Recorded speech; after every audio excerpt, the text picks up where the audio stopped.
no one should be criminalised for sleeping rough, and the Vagrancy Act has no place in a just society. We have committed to repealing it in full. On the statutory instrument, I'll draw it to the attention of the relevant minister, and I will get him the update that he seeks. Thank you, Madam Deputy Speaker. According to recent media reports, the honourable member for Clacton has taken a £5 million gift from a billionaire living some halfway across the world. Without this Guardian investigation, we would be none the wiser, however, and there are no controls on gifts for those campaigning before a general election is called. I remain deeply concerned, as do my constituents, that there may be substantial funds making their way into British politics through the back door. Will the Leader of the House ask ministers to consider how the Representation of the People Bill could tackle undeclared cash gifts and donations? Yeah.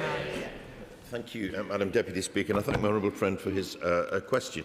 As he says, the Representation of the People Bill will give greater transparency and security around political donations, but I'll draw to the attention of the very able minister taking that bill through his concerns about perhaps the need to go further. The matters he refers to allude to very serious allegations, Madam Deputy Speaker, and I welcome the Parliamentary Commissioner for Standards looking into this matter. Thank you, Madam Deputy Speaker. I recently visited the North Coats Shooting Club in my neighbouring constituency, where hundreds of my constituents gather every week to participate in their chosen sport. There are proposals, they tell me, to merge Section 1 and Section 2 certificates for the licensing of shotguns and rifles. They are very different in the context. So could the leader arrange for the minister to have a look at this and perhaps report back to the House? Madam Deputy Speaker, I certainly will arrange for the minister to look at this and report back to him, indeed to the House. And I have to say, Madam Deputy Speaker, having had some responsibility for the issues previously in government which he raises, my view is that you don't have to be a shooter to value shooting as a sport, and indeed clubs in our local communities. Barron. Thank you, Madam Deputy Speaker. Nobody should go to work never to return home. On Tuesday the 13th of January 2026, Kenny Campbell Smart went to work at Corby Steelworks and never returned home. Now that I've said his name, it'll be written down, recorded in Hansard, and his name will live on forever. Today we're joined in the gallery by Kenny's wife, Sally, and his son Kian, who are determined that no other family should go through what they've been through. In light of this, would the Leader of the House agree with them that we should do all we can to keep people safe at work, and that health and safety isn't red tape, it isn't bureaucracy, it isn't a barrier to growth, it's what keeps people safe at work, and in the name of Kenny, his community, his workplace and his family, we should strengthen these laws so it never happens again.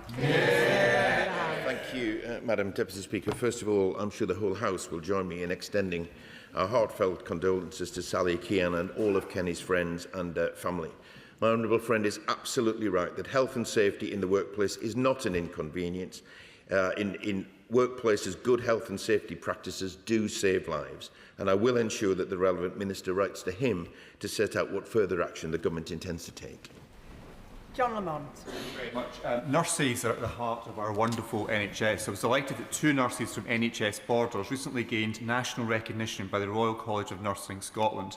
ITU clinical nurse educator Karen Bacon was highly commended in the Learning and Practice Award category, whilst Michelle Brownlee, a healthcare support worker in the intensive therapy unit, was a runner-up in the Nursing Support Worker of the Year award. So will the leader join me in congratulating Karen and Michelle and pass on all of our thanks to our hard-working nursing staff in the NHS? Deputy Speaker, I will indeed join the honourable gentleman in congratulating Karen and Michelle for their exceptional achievements. He's absolutely right to celebrate the work of all of our wonderful NHS nurses, and I'm sure the whole House will join me in giving them thanks for all the hard work that they do. Matters. Thank you, Madam Deputy Speaker. I'm sorry to say I've not been able to have the same enthusiasm as the Prime Minister has had in recent days. We have become at odds over a big issue, Arsenal's Premier League victory. But I think I would join with the majority of people in this country in wanting the Champions League final, which Arsenal are participating in, to be a success for English football. So it's very upsetting to see that actually that game will not be available free to air on the TV, and actually it's a moment for the nation to come together, get behind a great English football team and have victory in Europe. So can the Leader of the House do what he can to ensure that actually we get that game free to air for the nation to enjoy? Thank you, Madam Deputy Speaker. My honourable friend is absolutely right that it is right that such matches are available to people to watch for free. And I will raise his concerns with the Secretary of State for DCMS to see if there is anything that can be done. Sir John Hayes. Thank you, Madam Deputy Speaker.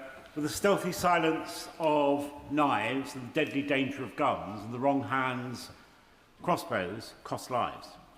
They cost the life of Louise Hunt and her sister Hannah, as the leader will know, who were murdered by such a weapon. And so I'm delighted that the government announced in March that it is going to ban the sale of crossbows and license new ones. That responds to calls that I made and others across the House made following that awful event. But we've heard little more. All we've heard, in fact, is that the government will consult on the detailed arrangements. No detail, however, of timetable, nothing about means or method. So will the Leader of the House update the House, or by means of a statement by the appropriate minister do so that we can be sure that there will be no hesitation, no obfuscation, no prevarication, for any of those things would cost more lives. Thank you, Madam Deputy Speaker. I just want to assure the right honourable gentleman that there will be no hesitation or prevarication, because the government is committed to this. But I would gently say to him, again, having had some experience myself, we can discuss these matters and get to a conclusion and all get to pretty much the same conclusion, but actually implementing it is often more difficult than many people think. And I would say that we shouldn't offer something which doesn't ultimately work. We need to make sure that it has the effect that the honourable members and right honourable members desire. So there is often a delay, but I will draw his remarks to the attention of the relevant minister and see if we can get that update that he seeks. Jill German. Thank you, Madam Deputy Speaker. I recently had the real pleasure of visiting Denby Youth Shed, led by the inspirational Scott Jenkinson. Youth sheds are youth-led, with young people in leadership roles shaping their own activities, ranging from upcycling old guitars to creating comfort packs for children going into care. The government has recently published the Youth Justice White Paper, where early intervention and improving consistency are clear priorities. Will the Leader of the House agree to a debate in government time on support for community-led youth organisations who are already engaging with our young people, so that ministers can outline how initiatives like youth sheds can access sustainable funding and be expanded across the country? Very good. Thank you, Madam Deputy Speaker. My honourable friend is absolutely right to champion the great work of youth sheds and community organisations like them. Their work is vital to support young people in our communities. And as she rightly points out, the Youth Justice White Paper sets out how we can make the justice system fairer and more consistent. I'll draw her attention her remarks to the attention of the relevant minister and see if we can find time for such a debate. And before I call for the next question, members should be aware that I'm aiming to finish these business questions around 12:15. So it's unlikely that we're going to get everybody in, even if the questions are very, very short. Rebecca Pollard. Thank you, Madam Deputy Speaker. I would ask whether the Leader of the House would join me in congratulating Jenny Rayner, MBE, who has managed to raise an amazing £2 million for a new wellbeing centre locally to support young people with mental health issues and to get them to a point where they have the support they need before crisis is reached. We in Reigate, Redhill, Banstead and our villagers are so proud of what she has done and achieved in terms of raising this money and supporting our young people. So would you join me in congratulating her? I'd absolutely join her, Madam Deputy Speaker, in congratulating her. Last week was Mental Health Awareness Week, and it's vital that we continue to raise awareness of the signs and symptoms of depression and other mental health issues in young adults. And the exemplary work of people in our local communities underlines how important this is to keeping young people well. Sarah Coombs. Thank you, Madam Deputy Speaker. Angela and Terry are a couple in my constituency, and they were the proud owners of Otis, a little three-legged Shih Tzu dog. Angela, who's in her 80s, was walking Otis a few weeks ago when two Rottweilers got loose, savaged Otis terribly. Angela took him to the vets, paid thousands of pounds, but sadly Otis died. It's very brave of Angela and Terry to speak out. The community are up in arms. Please can we have a debate to talk about the owners of dangerous dogs, as it is the owners who are often the problem here, and who pays when one dog attacks another. Thank you, Madam Deputy Speaker. And I thank my honourable friend for a very important question. This is an upsetting case, and I know other responsible pet owners will also be concerned about attacks in their communities. There are powers, Madam Deputy Speaker, under the Dangerous Dogs Act of 1991 to protect the public. And we've also reconvened the Responsible Dog Ownership Task Force to explore further measures. When those measures are clearer, then I'm sure the House will want to debate them. Monica Harding. Thank you, Madam Deputy Speaker. Would the Leader of the House join me in congratulating Waterham and Hersham Football Club in my constituency, which has secured promotion to the National League South for the first time in its history, having achieved an extraordinary 4 promotions in just 6 seasons.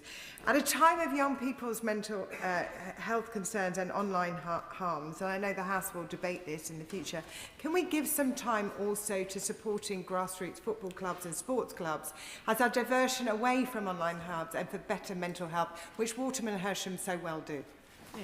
Madam Deputy Speaker, I certainly congratulate the Waltham and Hersham Football Club because, again, like other clubs across our communities, they do such important work. They're at the heart of local communities, and particularly where they offer diversion activities for young people. I think they should be commended. But what she says about the importance of sport in local communities is exactly what the government is trying to do. Imran Hussain. Madam Deputy Speaker, last weekend's march saw vile, racist thugs, national figures, openly fanning the flames of hatred against British Muslim communities, saying things like, "It's time for many Muslims to leave this country. This is a war we need to get ready to fight." There are much more vulgar and dangerous statements that I'm unable to repeat in this House. This incitement of hatred and violence against British Muslims in the heart of our capital should worry us all.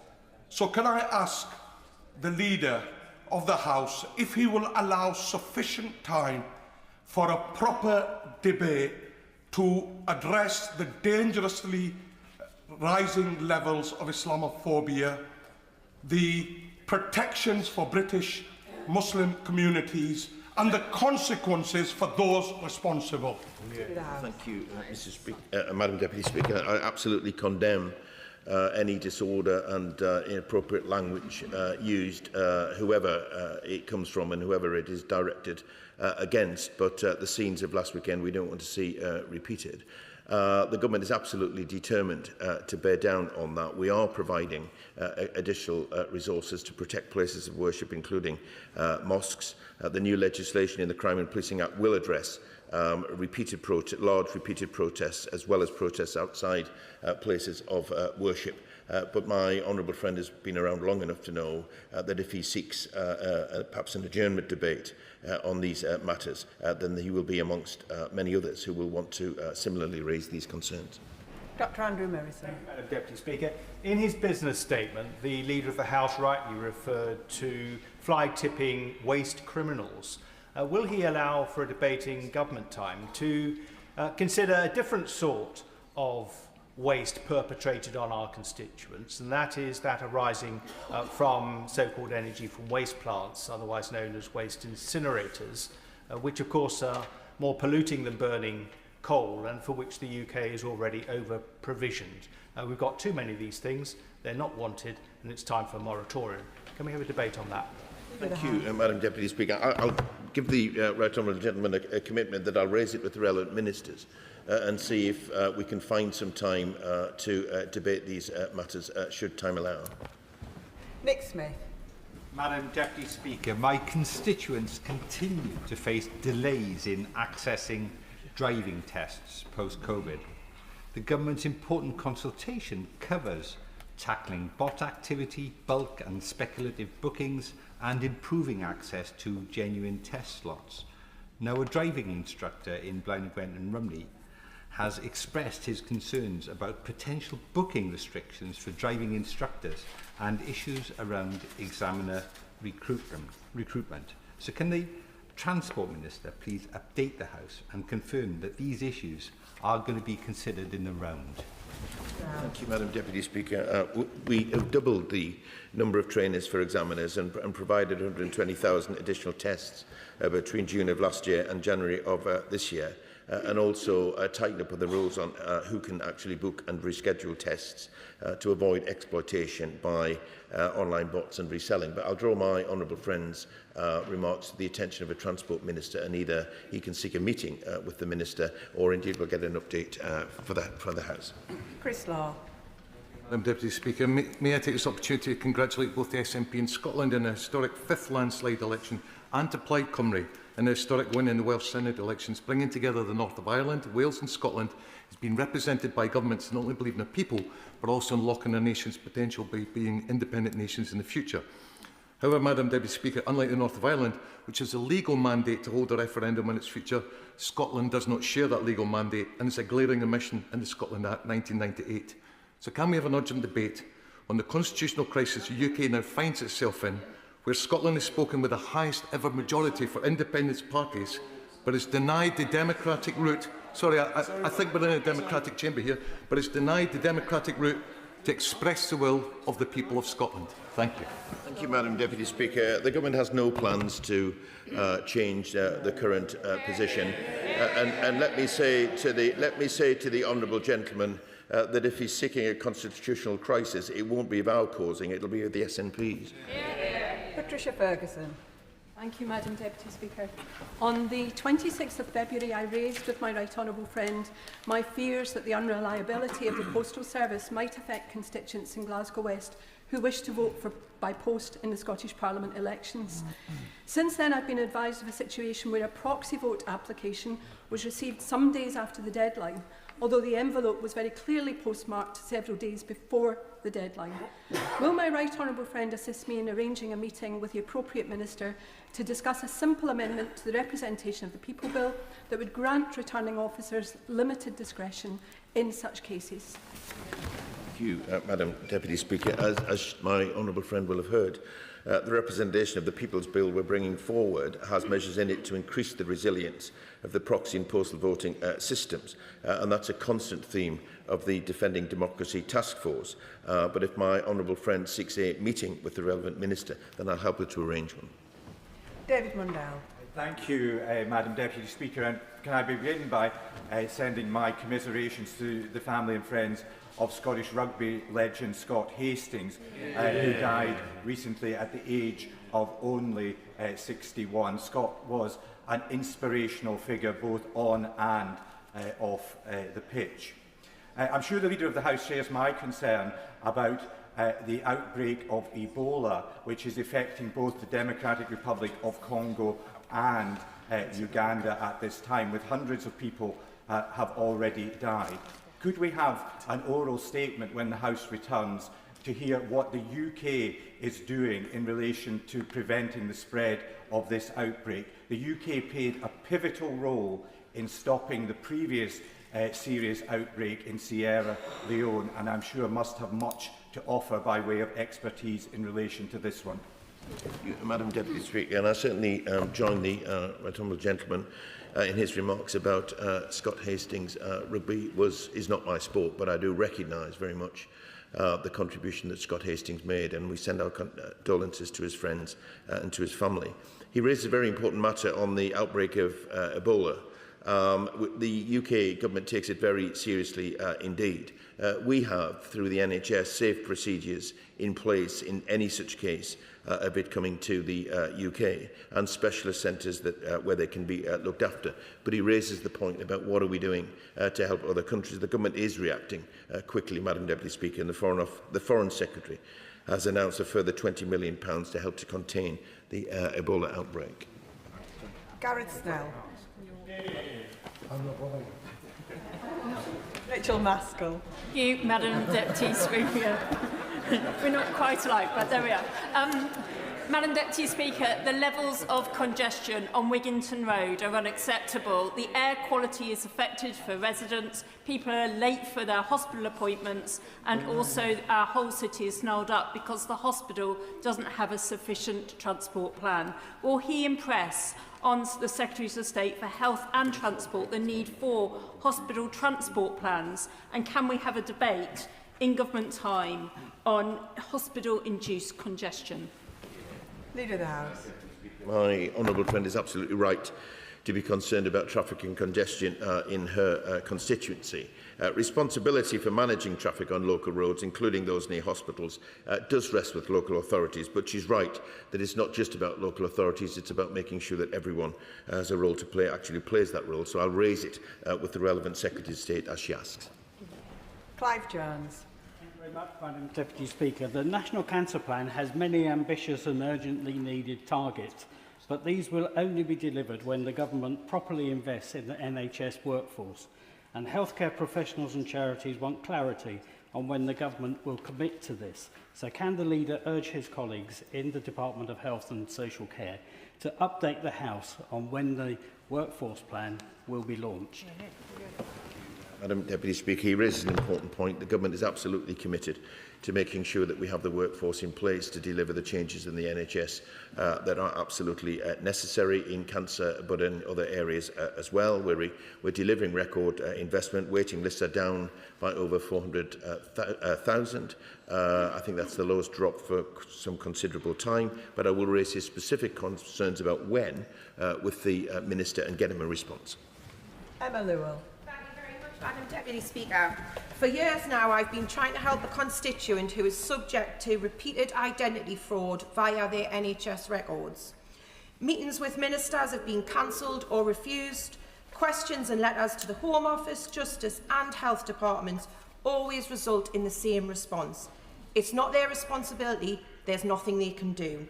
This is impacting on my constituents' daily life in so many ways. Can my right honourable friend please use his good offices to help? Madam Deputy Speaker, I'm sorry to hear of the experiences my honourable friend's constituents. If she lets me have the details, Madam Deputy Speaker, I will raise it with the relevant departments and see if we can get the answers that she seeks. Sarah Ball. Madam Deputy Speaker. I want to raise a case of gift card fraud. My constituent, Nigel Bannister, was recently given for the birthday present a gift card, but by the time he came to redeem it, the money had gone. Now, this is a rising trend where people are going in and taking a photograph and stealing the PIN details and reclaiming it before someone else can. And these are obviously publicly available in the supermarkets. So can I ask for a debate in the government's time about this rising trend, because it caused £18.5 million of loss in the years 23 to 24? Good question. Deputy Speaker, this is a concerning matter that the honourable lady is absolutely right to raise. I will take it up with the relevant departments to see what level of awareness they have and what they intend to do about this. But should she seek an adjournment debate, then perhaps she can hear directly from a minister. Michael Wheeler. Deputy Speaker. A recently elected Reform Councillor in my Worsley and Eccles constituency believes the best way to regenerate Eccles, which he described as a problem area, is to turn it into the UK's Dubai. However, it might surprise him that the council has already brought the town centre into public hands, and during the consultation not one single actual resident raised the prospect of debacles. Our communities need regeneration led by genuine involvement of local people like that being delivered in Brookhouse and Peel Green through Pride in Place.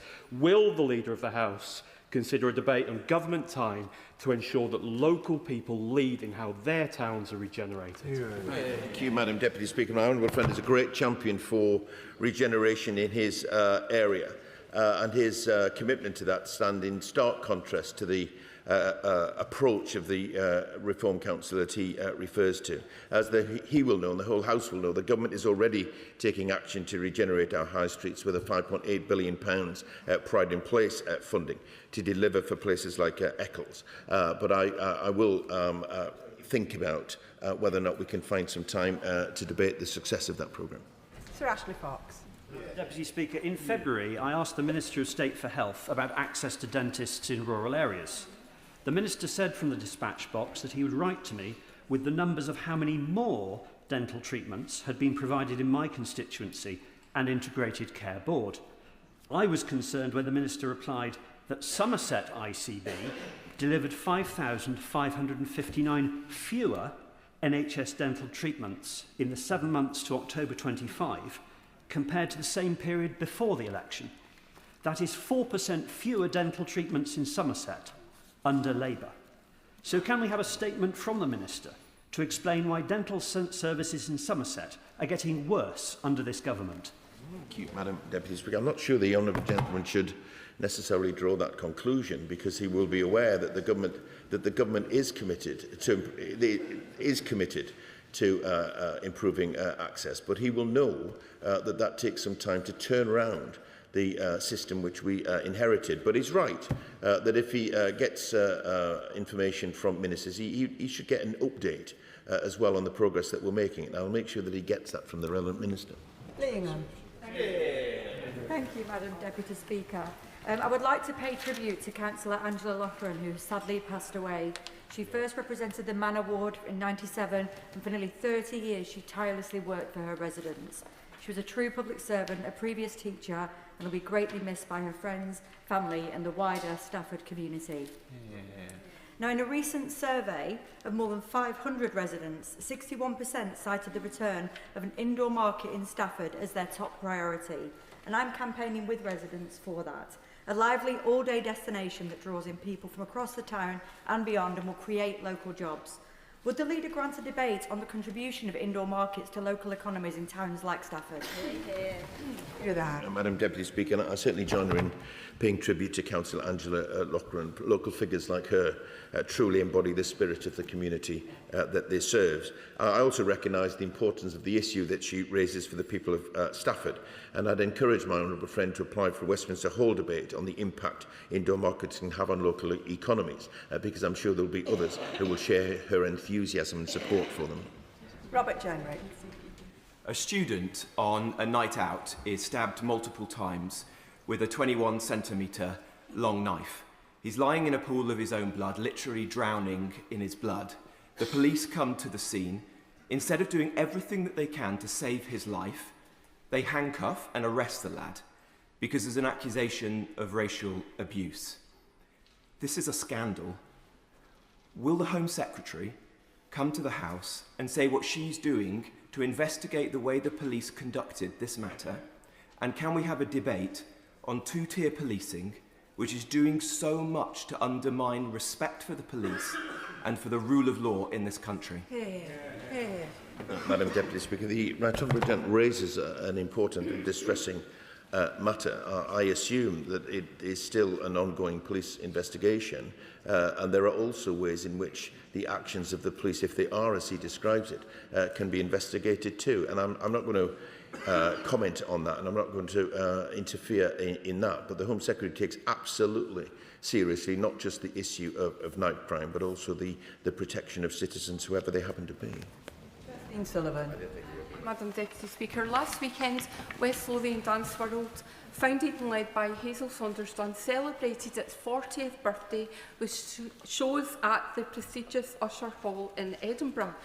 Dance World has given thousands of young people the chance to showcase their talent, refine their dance skills, build confidence and forge lifelong friendships over the years. Will the Leader of the House join me in congratulating West Lothian Dance World and wish all students and teachers every success for the next 40 years?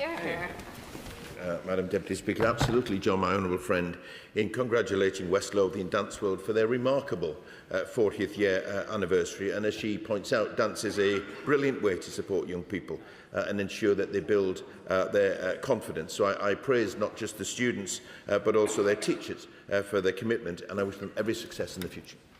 Peter Fortune. Thank you, Madam Deputy Speaker. And whilst there's been some talk of the shenanigans of some minor football teams, it would be remiss of me not to mention the mighty Bromley FC, the only English Football League club blessed with a Conservative MP, who have been crowned champions of League Two, probably as a direct result. Madam Deputy Speaker, I recently met with Lorraine and Satvir at one of my surgeries, who are both Vodafone franchise holders and employ a lot of people in the local area. They signed a contract in good faith relating to fluctuation of commission rates, so that when Vodafone cut that commission rate by 50%, they were left out of pocket, and they felt that they were treated in bad faith.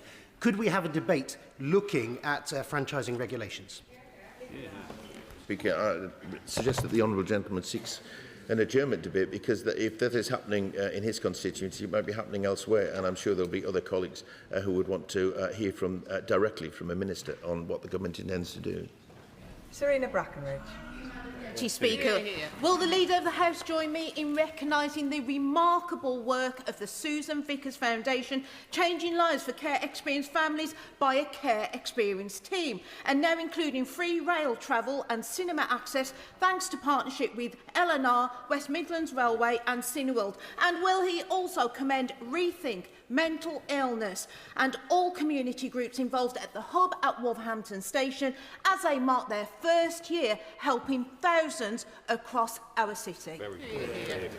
I'll certainly join my honourable friend in recognising the work of the Susan Vickers Foundation, Rethink Illness and the hub at Wolverhampton Station and everyone else involved. Last week was Mental Health Awareness Week, and this year's theme was action. And charities and community organisations play a huge role in supporting those struggling with mental illness, and I thank everyone involved for their commitment and their service. Dr Ellie Chowns. Thank you, Madam Deputy Speaker. Earlier this month, I was delighted to at last receive a response from the Department for Work and Pensions to a letter I'd written them on the 25th of November last year, raising a constituent's case. More than a 5-month delay when the original acknowledgement had said that they aimed to get back to you within 15 days. These delays are unacceptable, and this is by no means an isolated case, had multi-month delays on several other cases. So can we have an update, please, from the Leader of the House on what the government is doing to improve departmental complaint processing time so that constituents and MPs can get a response within a reasonable time frame? Deputy Speaker, the Honourable Lady will know that I'm very keen that departments do respond in time and give full responses to MPs, because that is part of the job that they have. Of course, some departments will find it more difficult to respond because not just because of sometimes the complexity of issues, but also the number of letters and PQs and things that they get on these matters. But I'll draw her remarks to the attention, not just of that department, but indeed to other departments as well, because we do constantly remind them of the need to maintain a standard. Lillian Jones. Thank you, Madam Deputy Speaker. According to a CBI report published in 2025, the contribution of the wood panel industry to the UK economy was at £1.1 billion GVA. Now, given that significant contribution, will my right honourable friend make time for a debate on how the government's industrial strategy will support the UK timber and wood sector, including measures to strengthen domestic supply chains, increase the use of sustainable British timber in construction and support rural jobs and net zero ambitions? Deputy Speaker, my honourable friend is absolutely right to raise these matters on behalf of her constituents, but other rural areas as well. I will raise these with the relevant minister and get an update from them on what the government intends by way of progress on this matter. Alison Bennett. Thank you, Madam Deputy Speaker. Yesterday, the Climate Change Committee laid out in stark terms the risks that we face as a country if we do not tackle the impact of climate change. One of those was drought. This is especially pertinent in mid-Sussex and across the South East, which is extremely water scarce. And South East Water are already warning of their ability to meet the demands of a growing population. Will the Leader of the House make time for debate on how the government intends to reconcile its housing targets with the region's finite water resources? Madam Deputy Speaker, as the Honourable Lady will know, that the government intends to bring forward a water bill in this session, so she will be able to raise her concerns directly as that legislation is making progress. Sir Jan Joseph. Madam Deputy Speaker, Kent Fire and Rescue Services will shortly launch a consultation on the modernisation of its service as a result of a shortfall in funding. As a former public sector worker, I recognise the importance of reforming our emergency services to ensure they remain both effective and efficient. It is equally vital that these services respond to the evolving risks faced by local communities, particularly in rural areas. Could the Leader of the House find time for a debate on the importance of fire and rescue services, their funding, and the steps needed to protect provision in rural communities? Madam Deputy Speaker, my honourable friend raises a very important matter, and I want to take this opportunity to place on record our thanks to firefighters and fire service staff for all the work that they do. He will know that the government is committed to working with the fire sector to make sure that the funding system remains fair and responsive, but I'll make sure that the relevant minister hears his concerns. Will Forster. Madam Deputy Speaker, Woking's only brewery, Thurston's, is sadly closing down. The owner, John Mintram, said it's all getting too expensive, people are feeling the squeeze, and you can't sell £8 or £9 pints. Please will the government apologise to the owners and customers of Thurston's of what they've done to the hospitality sector and agree to hold a debate to ensure that they can properly support the brewing and pub sector in the future? Very much indeed, Madam Deputy Speaker. I don't accept the premise of the honourable gentleman's question, because this government has done a great deal to support the sector and continues to do so. But the hospitality sector knows, and he will know, that the best way in order to help the hospitality sector is to get the economy growing, to make sure that they've got money, people have got money in their pockets in order to go out and spend it in the hospitality sector. And that is the first priority of this government, to make sure that we tackle the cost of living crisis and that we get the economy growing. Thank you, Madam Deputy Speaker. Hoarding disorder is a distinct mental health condition, although often confused with OCD. It causes individuals to fill their homes with items they feel unable to discard, even when it causes danger and risks physical injury. In the UK, it is believed that up to 3 million adults suffer from this chronic and progressive condition. So does the Leader of the House agree with me that it is now time to have a national hoarding strategy offering a consistent, comprehensive approach to care, prioritising early intervention and clear pathways for specialist mental health support? Madam Deputy Speaker, my honourable friend is absolutely right to raise this matter. The impact of hoarding can be severe. There are no plans for a specific hoarding strategy, but the government has announced plans for a new mental health strategy, which will seek to provide the right support to people with a mental health condition.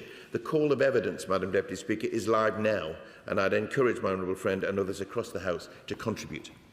Madam Deputy Speaker, my young constituent Alex is paralysed after a dreadful road accident a couple of months ago. He wants to return to Loughborough University for his third-year studies as soon as possible. He's been told by the wheelchair services team that he has to have a 27-kilogram wheelchair to start with, then have a different one, and that's what everyone gets, even though he'll never have the strength to operate it himself as it's too heavy. The staff know this, Alex knows this, his parents know it, but there seems to be no way to stop the madness and waste to get him a wheelchair that meets his needs.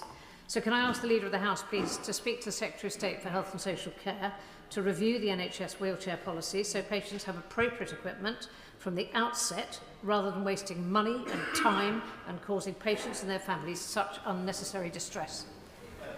Madam Deputy Speaker, I'm sorry to hear of the experiences of Alex, because the government wants to see a situation where individuals get the support that they need, not just generalised support. So I hope that the people that make these decisions are listening to what the Honourable Lady has said, but also I will draw it to the attention of the Minister to get an update on what the government is prepared to do on this. David Williams. Thank you, Madam Deputy Speaker. Recently, I attended an incredibly informative SEND roundtable organised by PEGIS, that is the Parent Engagement Group in Stoke-on-Trent. As we know, in this place, we make our best policy when we listen to people who have real lived experience.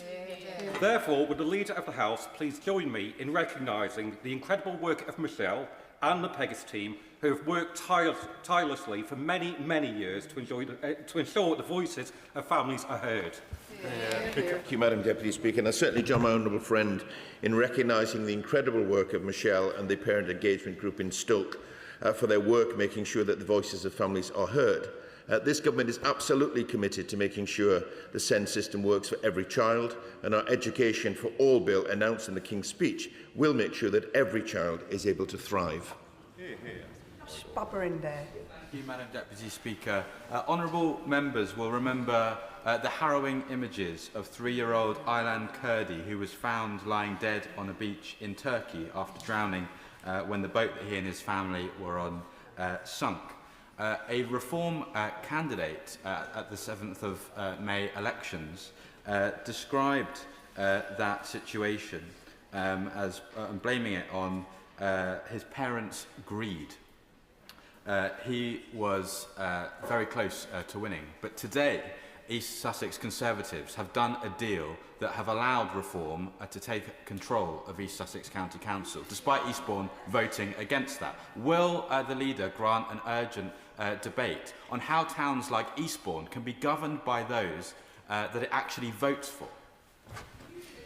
Thank you, Madam Deputy Speaker, and I'm appalled to hear of the comments of the Reform candidate. And as for the coming together with the local Conservative group in order to run the council, I just advise both of them, be careful who you get into bed with. Melanie Ward. Thank you, Madam Deputy Speaker. And there's been some talk about football, but what I think we should actually all be celebrating is the glorious victory of Reeves Rovers in the Challenge Cup. Madam Deputy Speaker, results from a survey of Burnt Island residents that I've conducted suggest that 87% of people experience difficulties using Burnt Island Station due to the lack of step-free access. For railway users across my constituency, including in Cowdenbeath and Kinghorn, who face similar barriers, this is unacceptable and makes life harder for those with mobility issues, luggage, buggies and bikes. Does the Leader of the House agree with me that Network Rail should prioritise accessibility upgrades at these stations, and will he make time for a debate on railway accessibility? Thank you, Madam Deputy Speaker. The Government is absolutely committed to improving the accessibility of the railway, including through the Access for All programme. And I'm sure Network Rail will have heard my honourable friend's comments. The Railways Bill also includes legal requirements to ensure that the interests of passengers, including those with accessibility needs, will be at the heart of decision-making on the railways. And I'm sure my honourable friend will want to make her voice heard during the passage of that bill.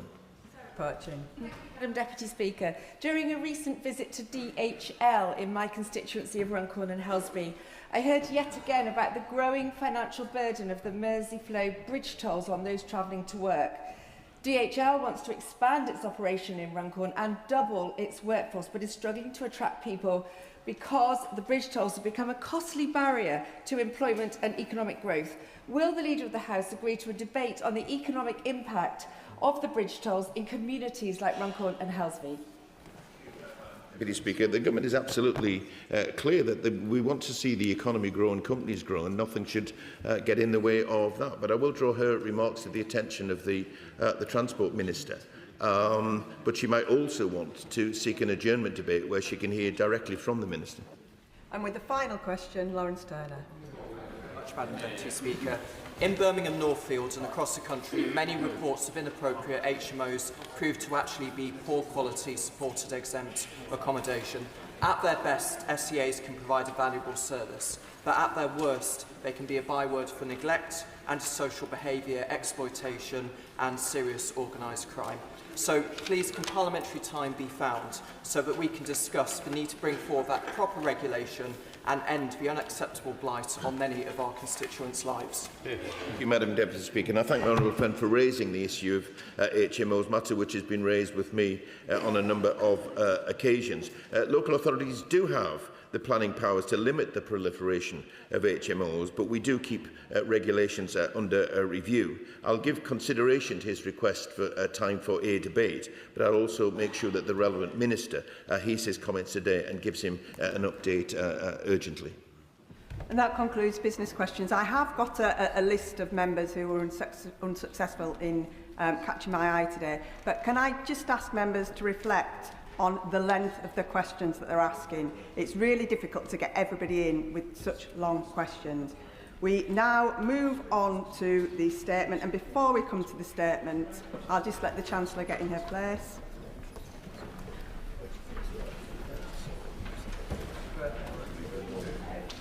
And before we come to the statement, I have to say to the Chancellor that Mr Speaker has checked the ministerial code and it makes clear that important policy announcements should be made in the first instance in this House when it is sitting. This House and its members should be the first to know what the government is doing, not TikTok. Posting videos on social media announcing new policies before informing this House is not in line with the government's own rules. This is a new parliamentary session and ministers must do better. I now call on the Chancellor. Chancellor.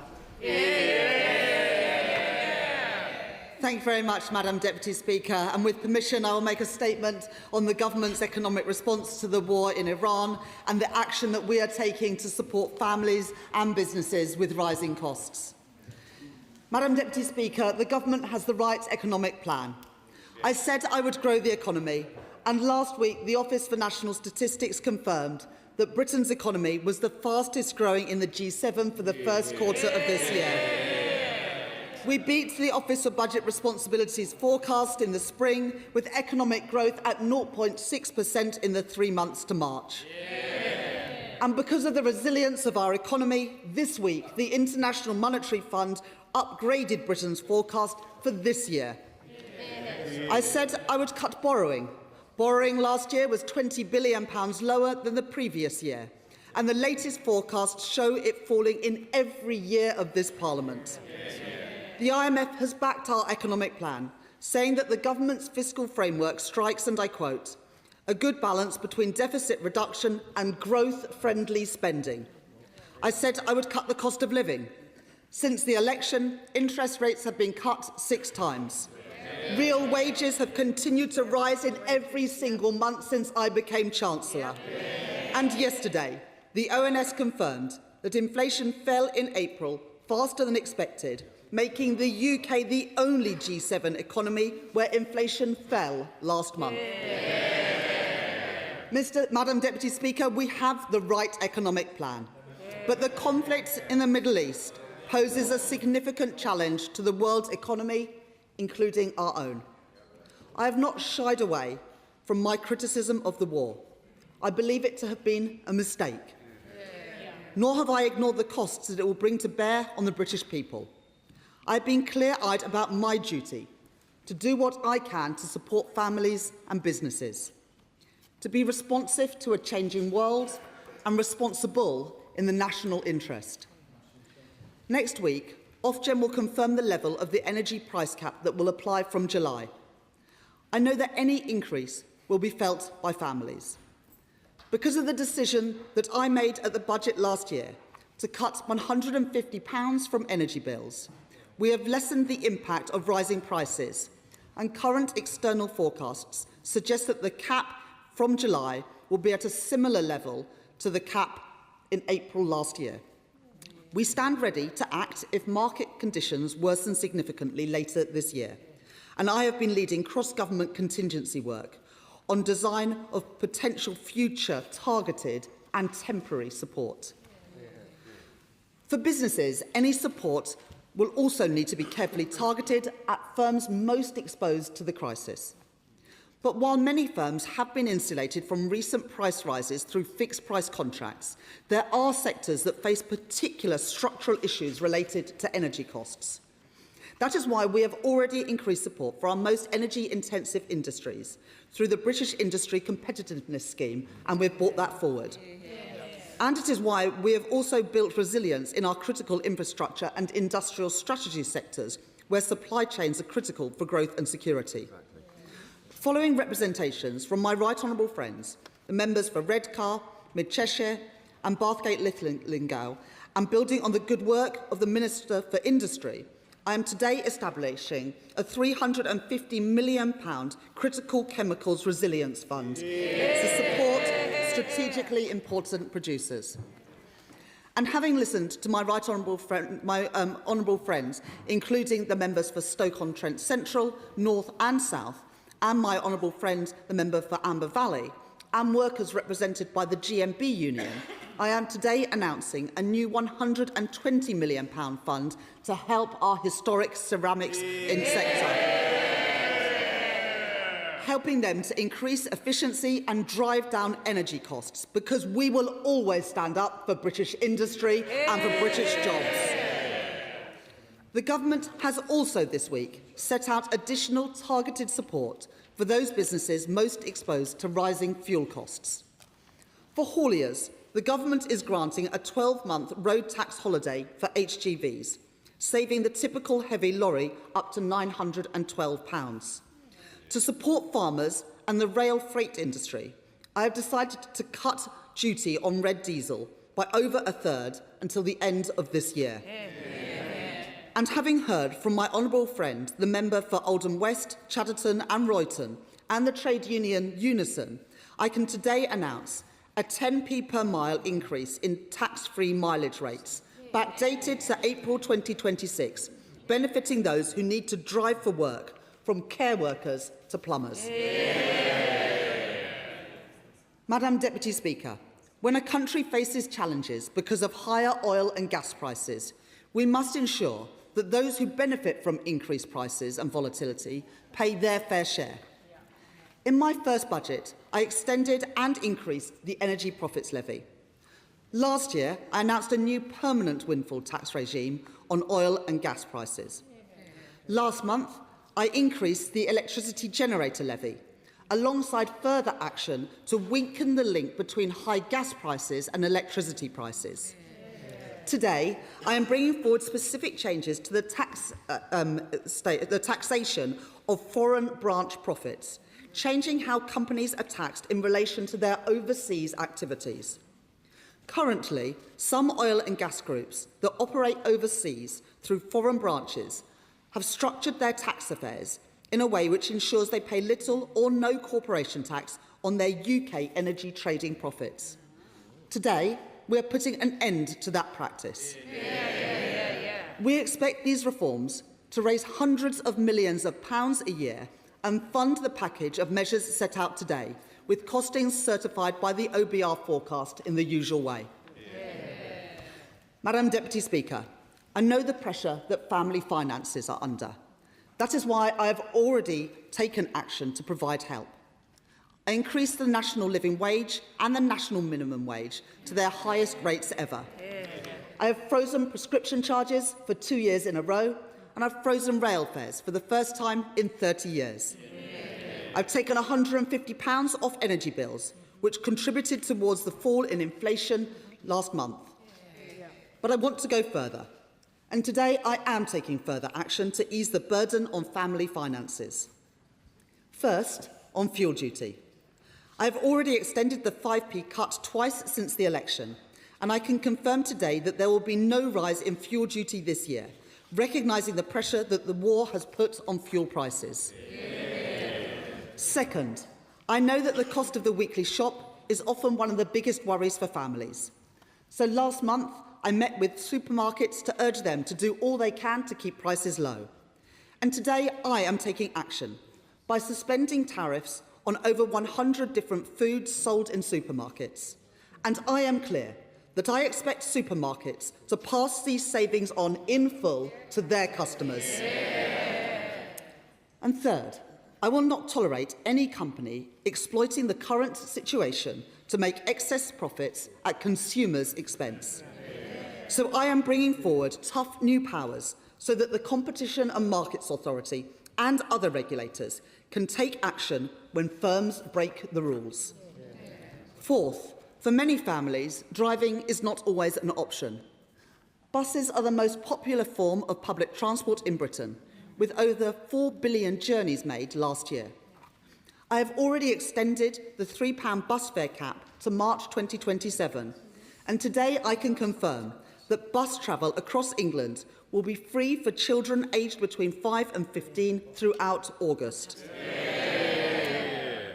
Finally, Madam Deputy Speaker, I recognise that what matters for families is not just getting by, but being able to enjoy time together without worrying about the next bill. That is why I am launching the Great British Summer Savings Scheme to help families and support our hospitality sector. So I can today announce a temporary cut in the rate of VAT on summer attractions from 20% to 5% over the summer holidays. This will apply to ticket prices for both adults and children, covering attractions such as fairs, theme parks, zoos and museums. It will include children's tickets for cinemas, concerts, soft play and the theatre. And it will cut the cost of children's meals in restaurants and cafes from 20% VAT to 5% as well. These changes will apply across the UK, from the start of the Scottish school holidays on the 25th of June and run until the end of school holidays in England, Wales and Northern Ireland on the 1st of September. Madam Deputy Speaker, this government has the right economic plan. We promised to grow the economy, and we have. We promised to cut inflation, and we have. And we promised to cut the cost of living, and we are. Promises made by a Labour government, promises delivered by a Labour government, and I commend this statement to the House. Thank you, Madam Deputy Speaker, and could I thank the Chancellor for advance sight of her statement, though of course the press got even more advance sight of it. Madam Deputy Speaker, the decision taken to cancel the increase in fuel duty is welcome. It has been a long time coming. The Conservative Party has been campaigning against the fuel duty rise for months, but the Chancellor has defended that policy repeatedly. That left motorists and businesses worried about even higher fuel prices in September. It was always obvious that the fuel duty increase would need to be cancelled, obvious to everyone except the Chancellor. So can I ask, why did the Chancellor fight us on fuel duty for so long? Why has she been so hell-bent on raising fuel duty during an energy crisis? Well, inevitably, Madam Deputy Speaker, the U-turn has finally come. But, Madam Deputy Speaker, it is astonishing to hear the Chancellor claiming that the government can afford to help households because the forecasts have improved. Is the Chancellor seriously suggesting that the economic outlook is now better than at the time of the last fiscal forecasts, when we have had the Iran conflict, to which our economy is highly exposed thanks to this government's ruinous choices? The Chancellor has just pointed to the IMF forecast being upgraded this week. But let's be very clear about what is going on here. The IMF adjusted their growth forecasts for this year up slightly to 1%. But until April, they were forecasting 1.3%. So where exactly is the supposed growth dividend? Will she directly address that point? This is exactly the same game that the government played last year when they U-turned on cuts to the winter fuel payment. They claimed then they were U-turning because the economy was improving, when of course it was due to political pressure. Nobody brought it then, and nobody is buying it now. Once again, we have a weak government caving into the inevitable after spending months defending a truly terrible decision. Madam Deputy Speaker, the Chancellor claims the measures announced today will be funded by a number of different tax measures. But most of the measures she mentions are already in place and baked into the OBR's forecasts. So given the Chancellor has not announced any measures to control government spending, can she confirm that, in fact, the measures she is announcing today will be funded at least in part by yet more government borrowing? And can she confirm whether fuel duty rates will still be rising to the same level as previously planned after December, or whether today's announcement will mean a permanent reduction in fuel duty? Madam Deputy Speaker, whilst we on this side of the House welcome some of the measures the Chancellor has taken today, like the increase in mileage allowances, this is all very minor compared to the inflation this government have fuelled since coming into office, and the tax rises that the Chancellor has imposed. Today's announcements will bring little comfort to hundreds of thousands of people who have lost their jobs, to the countless businesses that have folded, and to those high streets which are now hollowed out. The reality is that we are in a terrible position to deal with the consequences of this latest energy crisis, thanks to the actions that this government has taken. The Chancellor claimed growth is up. It is actually down. She claimed borrowing is down. It's 75% up compared to the plans that she inherited. She claimed she's fighting inflation. We have the highest inflation in the G7. She claimed she's cutting energy bills. Energy bills have gone up under this Labour government. And of course, she didn't mention unemployment. On the energy, Madam Deputy Speaker, on energy, this government have made a conscious decision not to exploit our own natural resources in the North Sea, weakening our economy and our energy security, whilst importing oil from Putin's Russia at the cost of Ukrainian lives. Families and businesses are facing rising costs and rising taxes. People are losing their jobs. The country is hurting. If the Chancellor was serious about the challenges we face, she would commit to getting spending down, tackling the benefits bill, getting taxes down to strengthen our economy. But thanks to the Chancellor's mistakes and the weakness of this dying government, this statement today is all we get. Does the Chancellor really think this is enough? Thank you very much, Madam Deputy Speaker. Let me take the issues that the Shadow Chancellor has raised. First of all, on fuel duty. When I became Chancellor of the Exchequer, the freeze in fuel duty was due to expire under the plan set out in the final budget of the Conservatives within a matter of months. I've frozen fuel duty twice already, and I've frozen it again today. And indeed, I've frozen it with more than 3 months to go before the increase was due to happen, giving people plenty of time.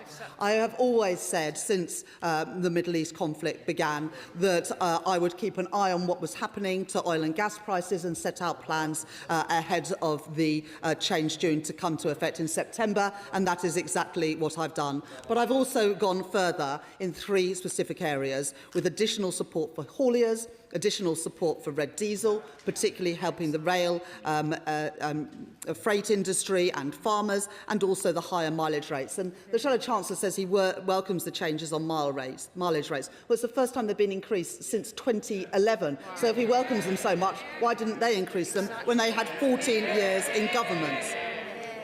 On the Iran conflict, well, let's remember that this is a war that the UK did not start, that this government chose not to join, whereas the Conservatives and Reform were cheering on that conflict every step of the way.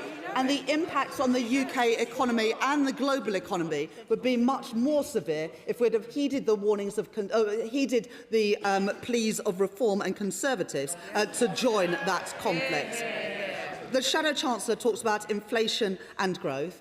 Well, inflation, yesterday, the numbers showed that inflation had fallen. We're the only country in the G7 where inflation fell last month. The IMF have revised up our growth forecast, and we had the fastest growth of the G7 in the first quarter of this year. And the Shadow Chancellor says, is this going to be paid for with new borrowing? No, it's not. If the Shadow Chancellor had been listening, he would have heard the changes we're making around the foreign branch exemption. That will raise hundreds of millions of pounds a year, which is why we're able to afford the package that we have announced today. The Shadow Chancellor mentions high streets. Well, because of the Pride in Place money that I announced at the budget, because of the banking hubs, and indeed because of the changes we made to business rates, which have actually seen business rates for retail and hospitality come down significantly compared to the plans we inherited from the Conservative government, we can reinvigorate our high streets. The Shadow Chancellor mentions borrowing. Well, borrowing has fallen below 5% for the first time since 2019 because of the actions that I have taken as Chancellor, and borrowing is expected to fall in every year of this Parliament. Very different from what happened under the Conservatives. Employment and activity remain in the top half of the OECD and of the G7. And the biggest benefits boom came under the last Conservative government when the Shadow Chancellor was the Work and Pensions Secretary. And on oil and gas will play an important role in our economy for many years to come. But we also need to invest in renewable energy, which is why we announced yesterday restrictions in the number of judicial reviews that are holding up investment in clean energy. It is a shame that the Conservatives voted against our Planning and Infrastructure Act. It's a shame that the Liberal Democrats abstained on it, but we are determined to get Britain building, including the energy infrastructure we need to get bills down. And just a couple of weeks ago, I announced changes around tiebacks to make it easier for oil and gas companies to exploit their reserves of oil and gas in the North Sea. And Jackdaw and Rosebank would have gone ahead if it hadn't been for the last government messing up the way it's legislated. And we are going to be announcing shortly the decisions. The Secretary of State for Energy and Net Zero will make those decisions. But I am very clear. Oil and gas will play an important role in the UK for many years to come, adding to our energy security alongside investment in nuclear, in small modular reactors, in floating offshore wind, in onshore wind and solar, opposed by the party opposite. Chair of the Select Committee, Dame Meg Hillier. Thank you, Madam Deputy Speaker. Madam Deputy Speaker, it never fails to amaze me that the Shadow Chancellor tries to lecture this government on inflation when many of us were here in September 22 when his party crashed the economy. I welcome my right honourable friend's interventions, and I'm particularly interested in the cut in VAT in the leisure sector. And I hope that she will be commissioning a full study from the Exchequer Secretary about the impact on this, because it could be a great way to fuel and promote and keep going our stretched leisure and hospitality sector. So will she commit to that? I absolutely agree with my right honourable friend that we'll take no lessons from the party opposite on inflation when it reached more than 11% when they were last in office. In terms of VAT on the leisure sector, we are making these changes from the 25th of June right until the 1st of September to help boost the hospitality sector, but also to help families, crucially to help families during the summer. Our expectation is that this will cost taxpayers money, but it is funded through the changes we're making around the foreign branch exemption so that companies can't book losses overseas to avoid paying their fair share of corporation tax here in Britain. Liberal Democrat spokesperson Daisy Cooper. Thank you, Madam Deputy Speaker. I do feel as though we're slightly through the looking glass. For 6 months, we Liberal Democrats have been calling for an emergency temporary VAT cut for hospitality, leisure and attractions, and our pledge was fully funded. For weeks, we have been calling for an emergency transport package fully funded using the additional revenue from higher VAT rates and the EPL levy as well. But for all this time, Madam Deputy Speaker, we have been told repeatedly that it was impossible to do these things, that there was no additional money. And somehow, the prospect of a by-election in Makerfield and the Prime Minister's political life on the line means that the money has now been found. But let me ask the Chancellor 2 questions. First of all, on food. I genuinely welcome the government's focus on the cost of food, because this is an issue of huge concern to many of our constituents in all political parties here. But can I please ask the Chancellor whether there is any risk at all that short-term gain may result in any long-term pain? By looking at these tariffs, has the Chancellor had any conversations with the food manufacturing industry about whether they can remain competitive, whether there's any risk that removing these tariffs might inadvertently undermine our food manufacturing sector, and if there is any risk, whether she would look at our plans for a good food bill and promoting nature-friendly farming? And I ask that question in the spirit of constructive opposition. And secondly, Madam Deputy Speaker, the Chancellor and her ministers will know that we are due to have a very hot summer. And that means that outdoor attractions will have huge demand because children will want to be outside in this hot weather. Indoor attractions, such as soft play centres, will not benefit so much because there won't be much demand in the summer months, but there will be demand in the winter months. And so could I ask the Chancellor to look very carefully at the differences within the attraction sector, because children are priced out of play when they need to go indoors in the winter months, not so much in the summer months. Thank you. Look, I thank the Honourable Lady for those questions. I'm not sure whether she welcomes the changes around the foreign branch exemption or not, which is what is going to pay for these policies today, ensuring that companies pay their fair share of tax here in the UK. But it is important that we always say where the money is going to come from, because unless you can do that, all it results in is higher inflation and interest rates in the future. And that's why I've always been clear that everything I will announce is always going to be fully costed and fully funded. On food, you can't say you both welcome and think that we need to help with the cost of living, but then you're a bit uncertain about tariff reductions. But we have focused these tariff reductions on food products, agri-foods, that we don't produce in significant quantities in the UK, and we've worked very closely with the Department for Business and Trade in identifying those sectors. On the issue of summer activities, indoor and outdoor, well, I've had enough family holidays in the UK to know that there are plenty of days when it's raining, and I'm sure that the leader of the Liberal Democrats will be visiting a soft play centre soon. Gareth Snell. Thank you very much, Madam Deputy Speaker. And can I declare my chairmanship of the APPG for ceramics? Can I thank the Chancellor for today's announcement, and can I also thank the work done by the Right Honourable Member for Hove and Portslade and the Minister from Stockton North for their support. This is a really big step towards support for a sector that offers so much to this country. And can I thank Sharon Yates and Finbar Barry from the GMB, as well as Rob Frello and Hannah Roll from Ceramics UK for their leadership in this.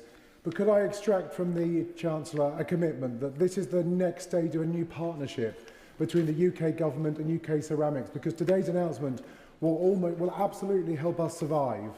But with more working together, we can thrive as a sector and do our bit to boost exports, boost growth, and create well-paid unionised jobs in this country. I genuinely want to pay tribute to my honourable friend for the work that he's done on behalf of businesses and working people in his own constituency. And along with the other Stoke MPs, the MP for Newcastle-under-Lyme and the MP for Amber Valley, you've made the case powerfully and convincingly. And I can absolutely commit today to work with Ceramics UK, the GMB and the MPs and the wider sector to make sure that the ceramics industry does indeed thrive in the UK. Stuart Anderson. Thank you, Madam Deputy Speaker. On the tariffs, I want to explore what the Chancellor said on significant quantities, because what is a significant quantity for a supermarket can be a completely different scale for a small South Shropshire farmer. Can the Chancellor guarantee that no South Shropshire farmers are going to be undercut by these tariffs, and none of the supermarkets will pass on these cost cuts to British farmers? It is really important that we help our constituents with the cost of living, and the tariff reductions that I've announced today will save the British shopper £700 million. That is a significant reduction in the cost of the weekly shop for families across our country. But we've carefully chosen these tariff lines, and the full details will be published. We'll be consulting over the next week or two to make sure that we get these exactly right. But we've worked hard to make sure that this does not affect British farmers, and it's also indeed why we're helping British farmers with the changes we've made around red diesel today. John Grady. Thank you, Madam Deputy Speaker, and I welcome my right honourable friend's statement. It's great news for the cafes and restaurants in my constituents, of which there are many, and to the showmen. There are very many showmen and women who run Scotland's and Britain's great fairs as well. I know the party opposite object to all of this. It is the party opposite that left us with debt to GDP of almost 100%. And there's nothing progressive in running debt levels like that, and the Chancellor is right to focus on paying that debt off. Many of my constituents in Glasgow East rely on cars and vans to get to work and do their work. They face extortionate charging for parking in town with the SNP Council, which is utterly anti-car, and regular bills for repairing their cars and vans from all the potholes. Would my right honourable friend set out how she is helping hard-pressed car and van drivers in Glasgow? I thank my honourable friend for that question, and he's absolutely right. There is nothing progressive about piling up the debt that future generations will have to pay, and that is why our fiscal rules are getting the debt and the deficit down, whilst also enabling us to invest in our country's infrastructure and public services. In terms of helping people with the cost of driving, we have frozen fuel duty until the end of this year, but recognising that some people rely on their cars and their vans more than others, we have also taken off the HGV tax for this year, saving HGV drivers up to just over £900 a year. We have cut the duty on red diesel by more than a third, and for those people employed and self-employed, we've increased the tax-free mileage rates to help them with the cost of fuel too. Dr Andrew Mirison. Deputy Speaker, the announcement on red diesel will be welcomed by my farming constituents, and they will await details on the tariffs that she has cited with a great deal of interest and with a certain amount of trepidation. But will she acknowledge that a third of the world's fertilisers pass through the Strait of Hormuz, and the increase in the price of that fertiliser is bound to have an impact on British agriculture and therefore on prices in the shops? So what will she do to relieve some of that, in some cases existential pressure on farms in the United Kingdom? I thank the honourable gentleman for that question, and I would urge him and also businesses, farmers in his constituency to look at the list of products and make sure that feed into the consultation over the next week or so. We are obviously keen to bring these tariff reductions into effect to reduce the prices in the shops for all of our constituents, but we want to do it in a way that is respectful of British farming, which is why we've chosen the tariff lines that we have. And we are, as the honourable gentleman recognises, doing more to support farmers with the reduction in red diesel. The best way, though, that we can help all of our constituents and the farming sector and others is to bring this conflict to an end and reopen the Strait of Hormuz, which is why the Prime Minister and the Foreign Secretary are working intensively with international partners to do just that, and at the same time working to diversify our supply of oil and gas so that that fertiliser that the honourable gentleman rightly refers to is still available for our farmers. Lindsay Farnsworth. Thank you, Madam Deputy Speaker, and I thank the Chancellor honestly for her statement.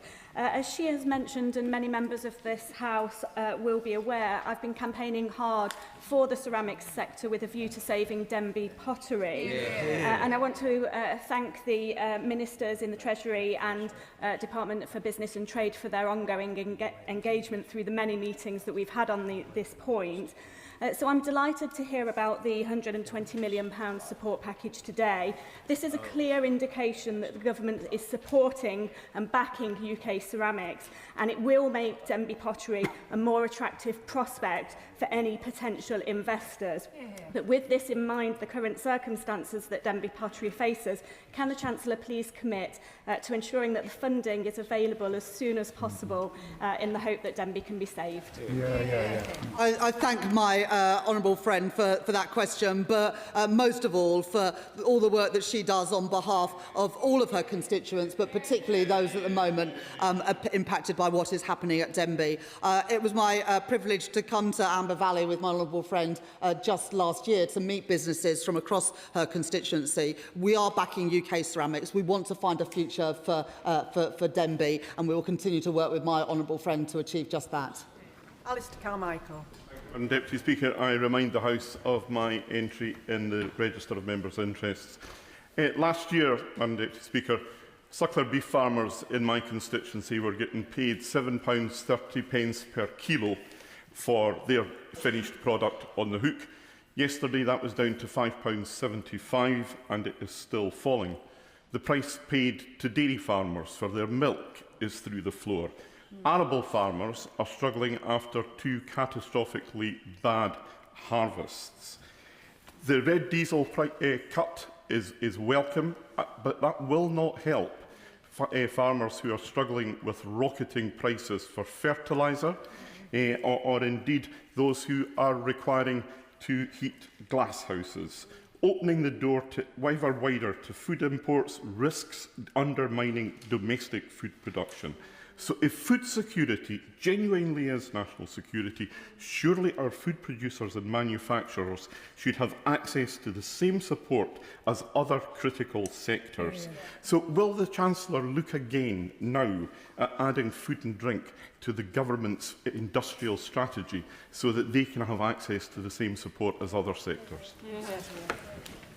I thank the honourable gentleman for that question, and I know as chair of the Select Committee he'll play a key role in scrutinising what the government are doing. Red diesel will have an immediate and important impact on the costs for farmers, with a reduction of more than a third in the rate of duty. I also appreciate the fact that his party, like the government, did not support the conflict in the Middle East and recognised that it was a mistake that would have an impact on businesses here at home. And that's why we are doing everything within our power, both to reopen the Strait of Hormuz to ease these pressures on consumers and businesses, including farmers, but also in the meantime to diversify supply and opening up new refining facilities in the UK to help businesses, including farmers, during these challenging times.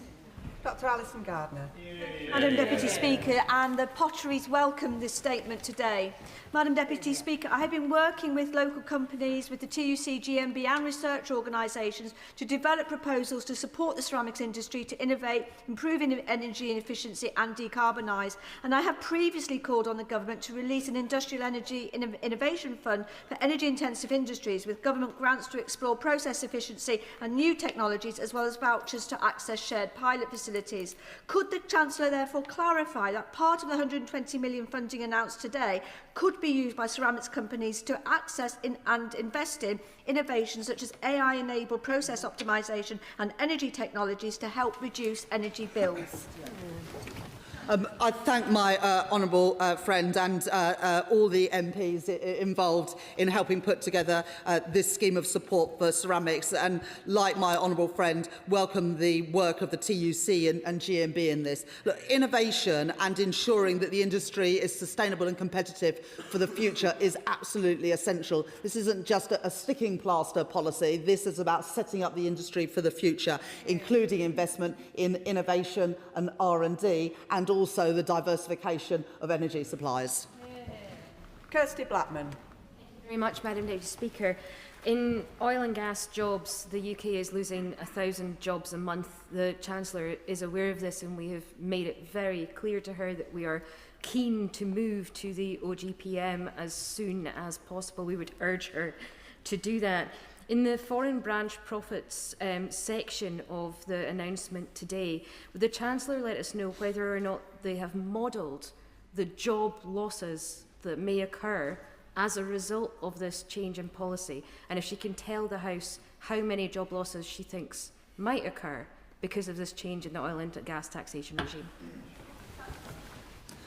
I thank the honourable lady for her question, and like I've said in previous answers, I recognise the role of oil and gas in the UK and its importance to the UK for many years to come, which is why we have changed the rules around tiebacks and why we've put in place a permanent mechanism for taxing windfall profits. But look, the honourable lady has to answer the question, is she in favour, and is her party in favour of the foreign branch profits exemption or not? Because if she's not, then she can't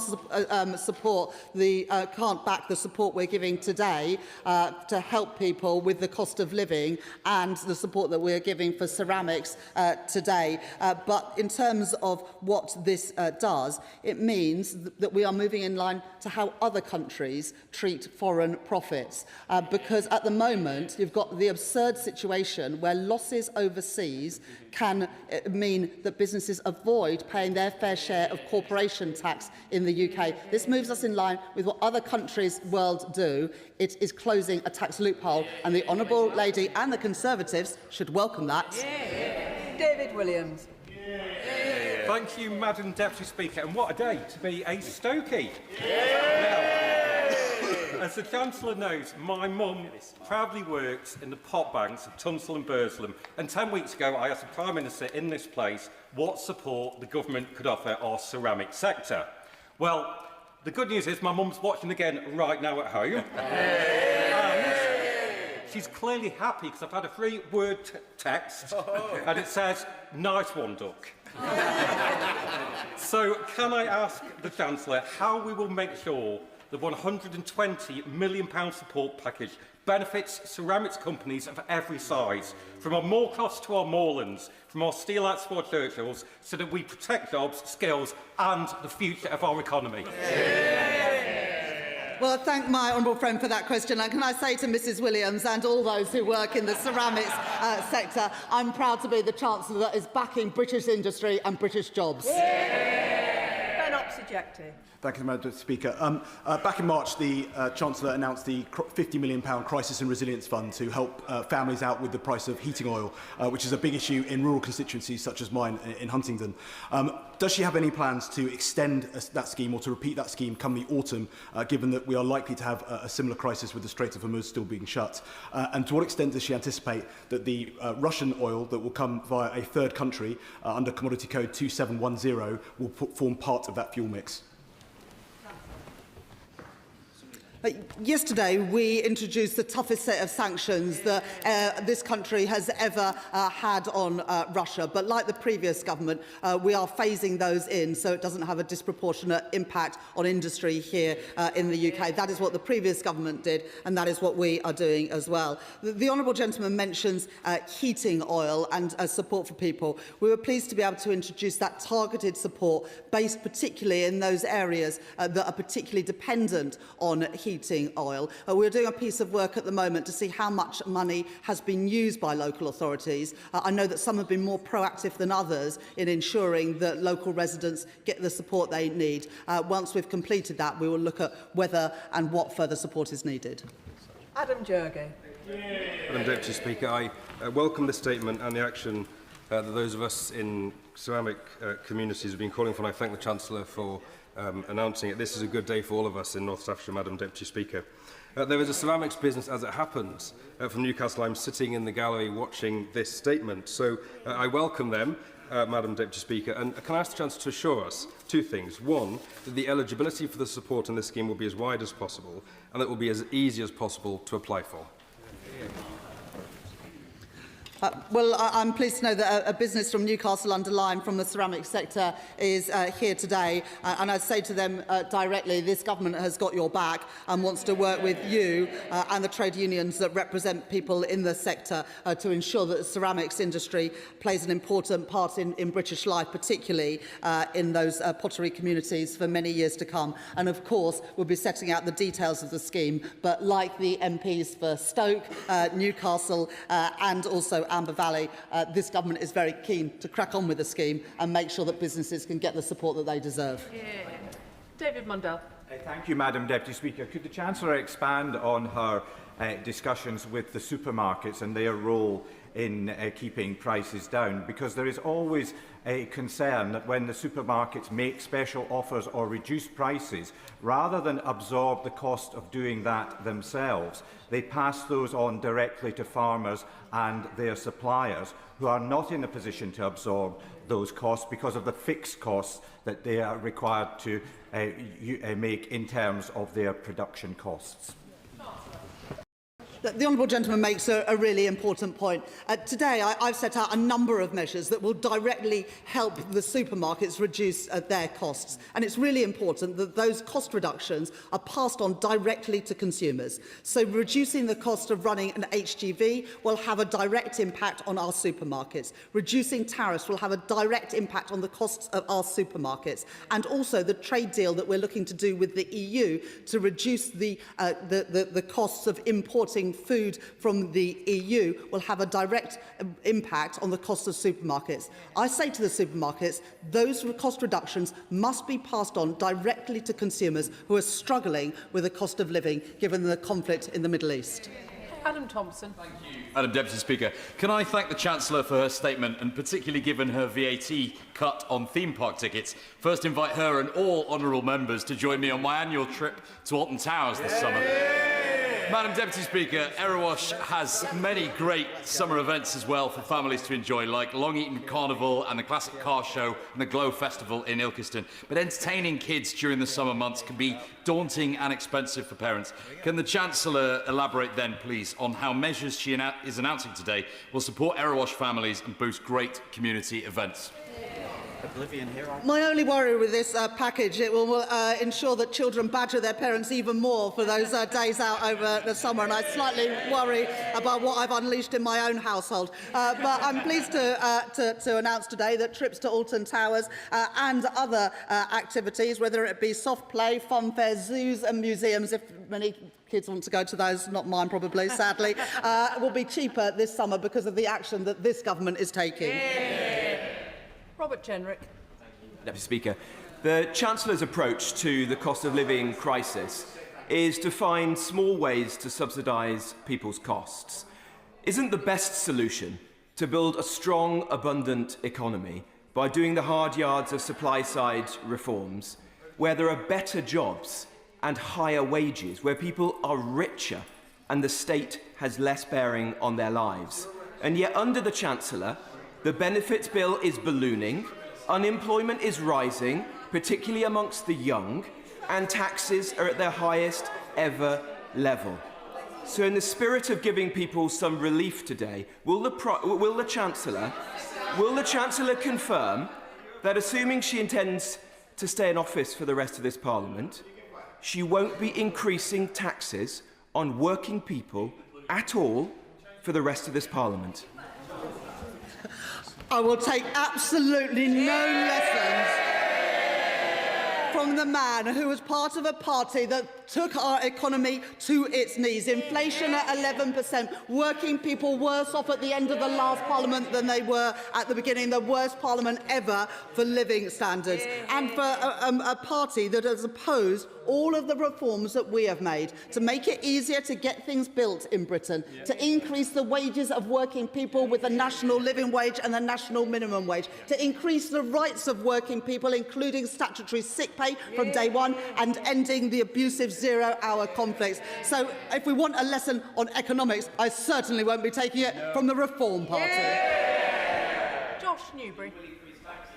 Speaker, the Chancellor's announcement of a £120 million support package for ceramics will, of course, be welcomed in Stoke-on-Trent, but also in Rugeley, in my constituency, which is home to many workers of the Armitage Shanks factory in the constituency of my honourable friend, Member for Lichfield, who is a staunch advocate for them.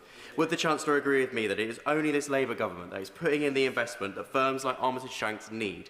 And would she agree with me that iconic British brands like this should play a central role in new homes to boost them even further? I thank my honourable friend for that question, and I'm pleased that people in Rugeley and people working for Armitage Shanks will also benefit from this investment. £120 million to support our ceramics sector is a clear intention of this government to back British jobs and British industry. Afra Brandreth. Thank you, Madam Deputy Speaker. While I welcome some of the measures announced today, the reality is that instability in the Middle East has a direct impact on the UK economy and on the price paid by British households. Can the Chancellor therefore outline what steps her department is taking to work across government to ensure a stable region, including boosting our defence spending? Will she finally commit to 3% spending this Parliament and working collaboratively towards reopening the Strait of Hormuz?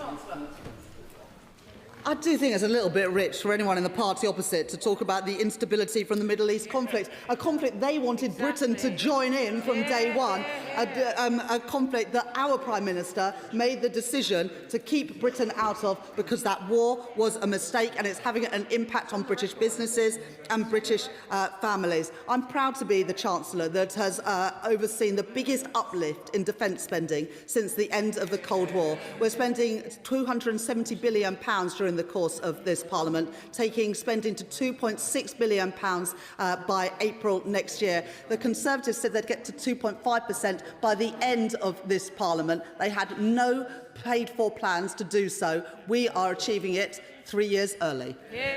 No, Shaw. Thank you, Madam Deputy Speaker. First of all, can I congratulate the Chancellor on the announcement that she's made? We are very, very welcome. For people in Bradford West, the Great British Summer Saving Schemes, the GBSSS, will go down an absolute treat. Would she agree with me this will always also benefit the hospitality industry, which has been struggling for years in my constituency and across the country? Well, we all listened to my honourable friend's response to the King's speech last week when we heard about the great restaurants in Bradford. And I'm pleased to say that children's meals in those restaurants will see their VAT fall from 20% to 5%. So all honourable members who are looking forward to a curry in Bradford can enjoy Mumtaz, Agras and all the other great restaurants in her city. Excellent. Ellie Chan. Thank you, Madam Deputy Speaker. I'd like to start with the positive. So I know that care workers in my constituency of North Herefordshire will really welcome the increase in mileage rates. And I welcome the measures that the Chancellor has announced, which seem to be starting to tackle profit shifting, which is a key problem in terms of tax avoidance. However, does the Chancellor not recognise that struggling families need help year-round, not just short-term sticking plasters in the summer holidays? The Green Party is calling for free bus travels for everybody under 22 year-round. We're calling for free school meals for all children to help all families year-round. The cost of living crisis requires year-round action. This could be funded easily by taxing wealth fairly. Will she take that year-round, bold action to tackle the cost of living crisis properly? I thank the Honourable Lady for that question and her welcome for the changes around mileage rates and also profit shifting. Obviously not all parties in the House welcome that, and I appreciate the fact that hers does. But we are helping working people. The Renters' Rights Act is the biggest upgrade in rights to renters in a generation. The Employment Rights Act is the biggest upgrade in rights to working people for a generation. We've taken the national living wage and national minimum wage to their highest ever levels, and for working families, getting rid of the 30 hours childcare, the free breakfast clubs, the extension of free school meals, but also getting rid of the 2-child limit. All of that is putting money in the pockets of working people, and the measures that I've set out today on bus fares, on fuel duties, on VAT and hospitality and more in the statement today will give further help both in Herefordshire and around the country. Dave Robertson. Thank you, Madam Deputy Speaker. The announcement today of the £120 million fund to support the UK ceramics industry will be so welcome in my part of Staffordshire. Armitage Shanks is often not considered in the same breath as ceramics, partly because of the excellent advocacy of the Stokies, of the members for Newcastle under Lyme and Amber Valley. But actually, ceramics goes much further than flatware, and the sanitary ware that comes out of Armitage Shanks is world class. But it is much, much, much more than that. It is the identity of that village, and it is an iconic British brand. The Chancellor's support for Armitage Shanks and the rest of the ceramics industry will go down so well, not just with those workers and the GMB workers who are part of that factory, but also with my community. So can I thank the Chancellor for her intervention? Thank my honourable friend for that question, and he's absolutely right that ceramics play a life in so many parts of our economy, not just in great heritage businesses like Denby, who produce plates and other ceramics, but also, as my honourable gentleman has set out, and in sectors like defence and aerospace, where ceramics are absolutely crucial, and that's why I'm pleased to be able to back them further with the £120 million package today. Joe Robertson. Thank you, Madam Deputy Speaker. The conflict in the Middle East is not the Chancellor's fault, but she has chosen this time to make it more expensive for my constituents to take a car from Fishbourne on the Isle of Wight to Portsmouth. Will she do the right thing and scrap the emissions trading scheme levy that she intends to bring in July of this year? It shouldn't only be Scottish Islands that are exempt. Well, the measures that I've taken today will help people on the Isle of Wight. We've frozen fuel duty now for the 3rd time, compared to the plans we inherited from the previous government would have seen it go up. We're helping farmers with red diesel, we're helping the rail freight sector, and we are also supporting HGV drivers. And, of course, the Isle of Wight is a place where many people go on their summer holidays and enjoy wonderful days out. And so the costs of that will also be reduced, helping the sector in the Isle of Wight this summer. Jim McMahon. I thank the Chancellor for this important statement, not least of all because the previous government failed to act on HMRC mileage rates for the 14 years that they were in power, watching as motoring costs went up year after year and doing absolutely nothing for the self-employed and frontline workers like home care workers. It shows the power of a union like Unison and that we have a Chancellor who is willing to take the action needed to support working people. Can I ask her, ahead of the fuller review, will the backdating of these measures support both the self-employed and employed workers alike? I want to pay a tribute to my honourable friend who raised this in Treasury questions just a few weeks ago. I committed then to looking at this ahead of the next budget, but given the ongoing conflict in the Middle East, I thought it was right to bring those changes forward and increase for the first time since 2011 the mileage rate. And I can assure my honourable friend that for home care workers, for plumbers, for all those who use their car for work, we will increase the mileage rate by 10 pence, backdated to April 2026 for employed and self-employed workers alike. Liz Saville-Roberts. People are very aware that President Trump's war with Iran is worsening the cost of living, but there are measures within the gift of the government, long-term measures which could improve heating costs for households. In North Wales and Merseyside, we pay the equivalent of £255 a year on standing charges. That compares with £160 for London. When will she be addressing this structural inequality in heating costs? In the budget last year, I reduced energy bills by £150, and just a few weeks ago, I put in additional money to help people with the cost of heating oil. The issue around standing charges and those allocations is one for Desnes, but I'll pass on her concerns to the relevant ministers. Lee Ingham. Thank you, Madam Deputy Speaker. I thank the Chancellor for her statement today. For those of us who are really serious about buying British, building British and backing British, this is a really welcome announcement. And I know the Madam Deputy Speaker will also be interested to find out if the Chancellor could say a little bit more on how she believes this will help the British brickmaking sector. I thank my honourable friend for that question and for always standing up for the people of Stafford, whether that is bringing a market back to the town or supporting the brickmaking sector. This government are investing £120 billion more in capital spending during the course of this Parliament compared with the plans that I inherited from the previous government. And I'm determined that as that money is spent, whether in defence, in energy, in transport or in building schools and hospitals, that money is spent here in Britain, creating good jobs, paying decent wages, supporting British industry and supporting British workers. Sarah Bull. Thank you, Madam Deputy Speaker. Food inflation is forecast by the Food and Drink Federation to reach at least 9% by the end of this year. And energy costs are driving up this, along with a lot of the other anti-business policies this government is putting forward, including not incorporating food manufacturing into the industrial strategy. So when will this Chancellor realise that announcing things like capping supermarket prices of food is just like flower arranging whilst the roots of the flower is dying?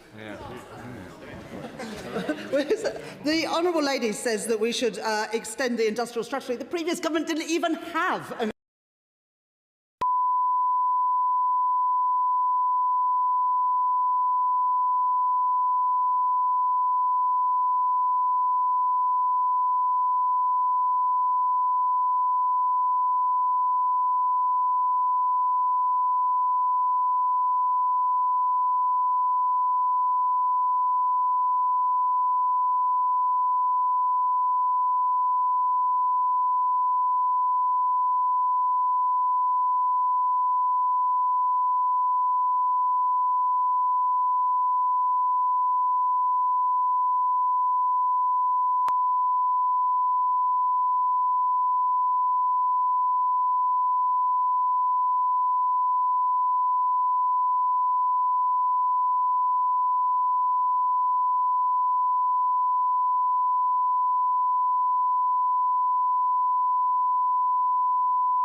It is vital that we are working with some of our closest allies, and that's why I welcome the European Partnership Bill that was announced in the King's speech last week. But will the Chancellor continue to explore ways to strengthen our economic relationship with the EU as a means of promoting stability, security, particularly in the light of the current financial pressures as a result of the Iran war? Well, the measures that I've set out in my statement today will absolutely help the hospitality sector and the entertainment sector in Battersea, whether it's zoos, cinemas or restaurants. But my honourable lady is also right to point to the economic benefits, both in terms of reducing inflation and boosting jobs and growth from a closer relationship with our nearest neighbours and trading partners in the EU. And that is why we are currently negotiating an ambitious agreement to reduce the costs of bringing in agricultural, food and farming products from the EU, but also increasing markets for British farmers in the EU, as well as a youth mobility scheme, Erasmus and the energy trading and electricity trading across the European Union. Calvin Bailey. Thank you, Madam Deputy Speaker. I welcome the Chancellor's the measure the Chancellor has set out today, particularly those which will help small businesses like Noted Pie Mash in Leighton, Homies and Donkeys in the Stone, Bear Brew and City Place in Wandsworth, Fresh as a Daisy in South Woodford. And I look forward to seeing their children's menus so that they can benefit from the measures that you've set out today. But what more? Can I ask the Chancellor what more she is doing to support hard-pressed families in Leighton and Wanstead, and in particular those families that also rent in the current cost of living crisis? I very much hope that families in Leighton and Wanstead, but also businesses in Leighton and Wanstead, can benefit from the changes that I set out today. I know that the cost of renting, especially in London, is very high, and the Renters' Right Act should give greater certainty and stability to renters, but also limit rent increases as well. In addition, families in Leighton and Wanstead will benefit from the 30-hour free childcare offer, the abolition of the two-child limit in universal credit, as well as free breakfast clubs being rolled out to primary schools. And from September this year, straight after the summer holidays, all children whose parents or carers are on universal credit will benefit from free school meals. Lillian Jones. Thank you very much, Madam Deputy Speaker. I'm proud this government is backing British industry, from today's announcement on ceramics to British steel. But can I ask my right honourable friend if she would look at possible measures to support the UK wood and timber sector, who are facing challenges such as price volatility, rising costs, supply chain pressures and missed productive tree planting targets? I thank my honourable friend for that question. Today, the measures will help ceramics, and they will also help the chemicals sector. But other schemes, whether that is the supercharger, the British Industry Competitiveness Scheme, will benefit other sectors across the economy, and I'm sure that the relevant minister would be happy to meet with my honourable friend to discuss the issues around wood and timber specifically. Hannah Baxter. Thank you, Madam Deputy Speaker. I declare an interest as someone who worked for Unison immediately coming to this place, and their contribution to my campaign is in my register of interests. I worked as a trade union official for over 20 years representing public sector workers. One issue that came up in pay negotiations year after year was mileage rates, particularly for frontline social care workers, because as the cost of living and fuel prices rose, those frozen mileage rates effectively imposed a stealth cut on workers already delivering vital public services. So on behalf of them and the thousands of frontline workers across Scotland, can I warmly welcome the Chancellor's decision and announcement today? And can the Chancellor confirm that she's spoken with her counterparts in the new Scottish Government to ensure that the levers of power that they have control over are similarly focused on cutting the cost of living for my constituents in Paisley and Renfrewshire South? thank my honourable friend for that question. The increase in mileage rates for employed and self-employed workers will have a material effect on those who need to use their car for their work every day. And this is, of course, the first increase since 2011. Alongside the Employment Rights Act, this is giving greater rights, greater certainty and greater incomes to ordinary working people. And I would like to pay tribute to the trade union Unison for their lobbying and their work on this issue over many, many years. Peter Swallow. Thank you, Madam Deputy Speaker. When I speak to families in Bracknell Forest about the school holidays, they often tell me it can be bittersweet. The opportunity to make treasured memories and spend time with their children, balanced against having to juggle childcare and work, and of course the cost of living pressures that come from keeping their children entertained. So the measures that the Chancellor has announced today on VAT cuts for summer attractions will make a real difference. Can I simply take this opportunity to ask the Chancellor to encourage people across the country to make use of the fantastic leisure facilities in Bracknell Forest, including the Lookout Discovery Centre, South Hill Park and of course Playworld Soft Play, as they make advantage of this new scheme. I thank my honourable friend for that question, and I hope that families in Bracknell, whether they're enjoying a day out in Bracknell Forest or going on a summer holiday to one of the great seaside towns across our United Kingdom, will benefit from these changes. As well as entertainment, it will also make lunch or dinner out as a family a little bit cheaper as well. And when kids go back to school in September, if their parents or carers are on universal credit, whether they're in nursery, primary, secondary or FE, they will benefit from free school meals for parents that are on universal credit. Sean Woodcock. Thank you very much, Madam Deputy Speaker. I thank my honourable friend for her statement, and especially the measures to support farmers and hauliers. Banbury has a thriving logistics sector with brilliant businesses like TWE Haulage. I visited them last month and I know that they will really welcome the measures that she has announced. I would ask that she and her colleagues, however, continue to keep under review the particular pressures on the logistics sector and be open to any other further measures that may need to be forthcoming. I thank my honourable friend for that question. And of course, the best way to reduce cost pressures on families and businesses is to get the Strait of Hormuz reopened and those vessels carrying oil and gas flowing again. But of course, in the meantime, I will keep under review the support that is necessary to support businesses and families in Banbury and across the country. Catherine West. Madam Deputy Speaker, and could I welcome the tone both of yesterday's announcements at the petrol pump and today in the House, fighting for working people every day. Thank you. Could I also ask whether ice skating is included in the measures, because Alexandra Palace has the most fantastic ice skating rink, and I do hope that they're included in the measures so that children visiting London, as well as London children, can enjoy ice skating slightly cheaper this summer and a lovely meal to boot.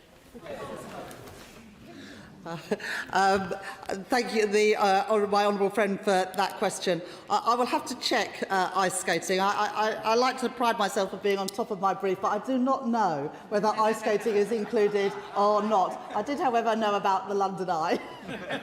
Jonathan Brash. Thank you, Madam Deputy Speaker. Following a successful sale to the LB Group, chemicals firm Tioxide is planning to reopen its Greetham plant in Hartlepool. So the £350 million Critical Chemicals Resilience Fund is a real boost at exactly the right time for this Hartlepool employer.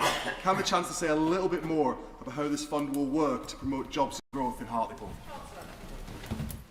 I thank my honourable friend for that question. And businesses in Hartlepool and actually across Teesside will be some of the biggest beneficiaries of these changes around chemicals. And the Minister for Industry is now in his place. And again, I'd like to just pay tribute to him for his help in setting out this package of measures today. The Department for Business and Trade will shortly be setting out the details of this scheme, but I can assure my honourable friend that includes help both with capital and day-to-day costs, with the aim of making the sector more sustainable and lower energy intensive in the future to make it increasingly competitive. But we recognise the important role that the chemicals sector has in the UK, and we are determined to ensure a bright future for it.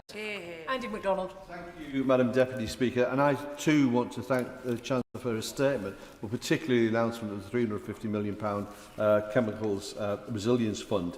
But as a consequence of the Iran war, energy prices of 16% and food prices of up to 7% are predicted by the Bank of England. So I very much welcome the Chancellor addressing the cost of living crisis and in particular the steps to help families this summer, including bus fares for children, which will be welcomed in Middlesbrough and Thornaby East. But on that point, no doubt we'll monitor and evaluate the dividends of that travel offer, and therefore will the Chancellor consider whether the long-term free travel initiatives elsewhere in Europe have translated positively in terms of economic engagement and growth and could be replicated here. And opposite the retail sector cries this week, could she advise further on what voluntary pricing arrangement might do for living standards on a core basket of supermarket goods, as was introduced in France in 2023? Thank you. I thank my honourable friend for that question, and absolutely businesses in the chemical sector in Middlesbrough will benefit from these changes. A lot of the focus in the package today was around food costs and transport costs, whether that is the cost of kids' meals in restaurants and cafes, the reduction in tariffs, and indeed the support for transport, whether you're travelling by car or indeed by bus, recognising that those essential costs are the ones that families fear most when they are increasing. Of course, we will monitor the impact of this. We do, however, expect the range of measures that I've set out today to have a cost to the Exchequer, and that's why I've also set out today the foreign branch exemption changes to ensure that all businesses pay their fair share of tax. Just specifically on the supermarkets that my honourable friend mentioned, the Co-op last November announced on the back of my budget that they were cutting the costs of 1,000 products because of the changes to business rates that beneficially impacted them. And last week, the Co-op froze the price of more than 40 essential products and have committed to work to keep them down. I welcome those measures by the Co-op, and I hope that other supermarkets also heed the calls of their customers to keep prices down and to take advantage of what I've set out today to reduce their costs and pass them directly on to consumers. I am going to try and get all members in, but please can I encourage members to ask very short questions. There are 2 more statements and the main business to come this afternoon, and we're getting a little tight on time. Alex Baker. Thank you, Madam Deputy Speaker. I welcome this announcement from the Chancellor and the statement today, which will mean that it will be cheaper for families across my community to go to theme parks, farms and soft plays this summer, thanks to this Labour government, and I will see them there because my children have a long list of places they want to visit. On these days out, our families get to choose between eating out or taking a good old picnic. Can the Chancellor bring to life the decision she's made today, how that will ensure that we have families that can have full tummies as well as lots of fun and excitement this summer? I thank my honourable friend for that question. We are both helping to keep prices down in the supermarket, but also when families have a day out, reduce the costs of lunch at a cafe or restaurant. And having met my honourable friend's kids out on the campaign train in Aldershot, I think that a couple of days out not delivering leaflets would be very much in order. Phil Brickell. Deputy Speaker, can I congratulate the Chancellor on what is a really ambitious and comprehensive package of measures to support families across my Bolton West constituency, and as a long-standing proponent of a fairer taxation system, can I thank her for the measures she has put forward in closing the tax loopholes that have been used by oil and gas firms to structure their affairs and avoid paying hundreds of millions of pounds into the Exchequer, which will now finance this package of proposals to support families. She mentioned a little bit about the CMA, the Competition and Markets Authority. Can the Chancellor say a little bit more about what engagement she envisages having over the coming months to make sure that we won't see profiteering going forwards? Thank my honourable friend for that question. Closing tax loopholes has been a feature of the first two budgets I've delivered as Chancellor, whether it is closing the loophole whereby private schools didn't pay VAT or business rates, increasing the energy profits levy, increasing the tax on private jets, and a range of other measures to ensure that those, especially with the broadest shoulders, pay their fair share of tax. In terms of the Competition and Markets Authority, they are already, at my behest, doing a review into heating oil to make sure that customers using heating oil are treated fairly, and we are introducing the Fairer Fuel Finder to ensure that customers can always get the best deal when filling up their car with petrol. Emma Lewell. Thank you very much, Madam Deputy Speaker. I thank my right honourable friend for the package of support she has announced today. She knows firsthand that hospitality is what my little town does best. My hospitality industry, fairground and constituents will be very happy today. But could I please ask her to clarify, as I'm not sure, if the 15% VAT cut applies to all restaurants, cafes, pubs, bars and hotels serving children's meals, and could she please keep under review extending this very welcome VAT cut to the hospitality industry as a whole?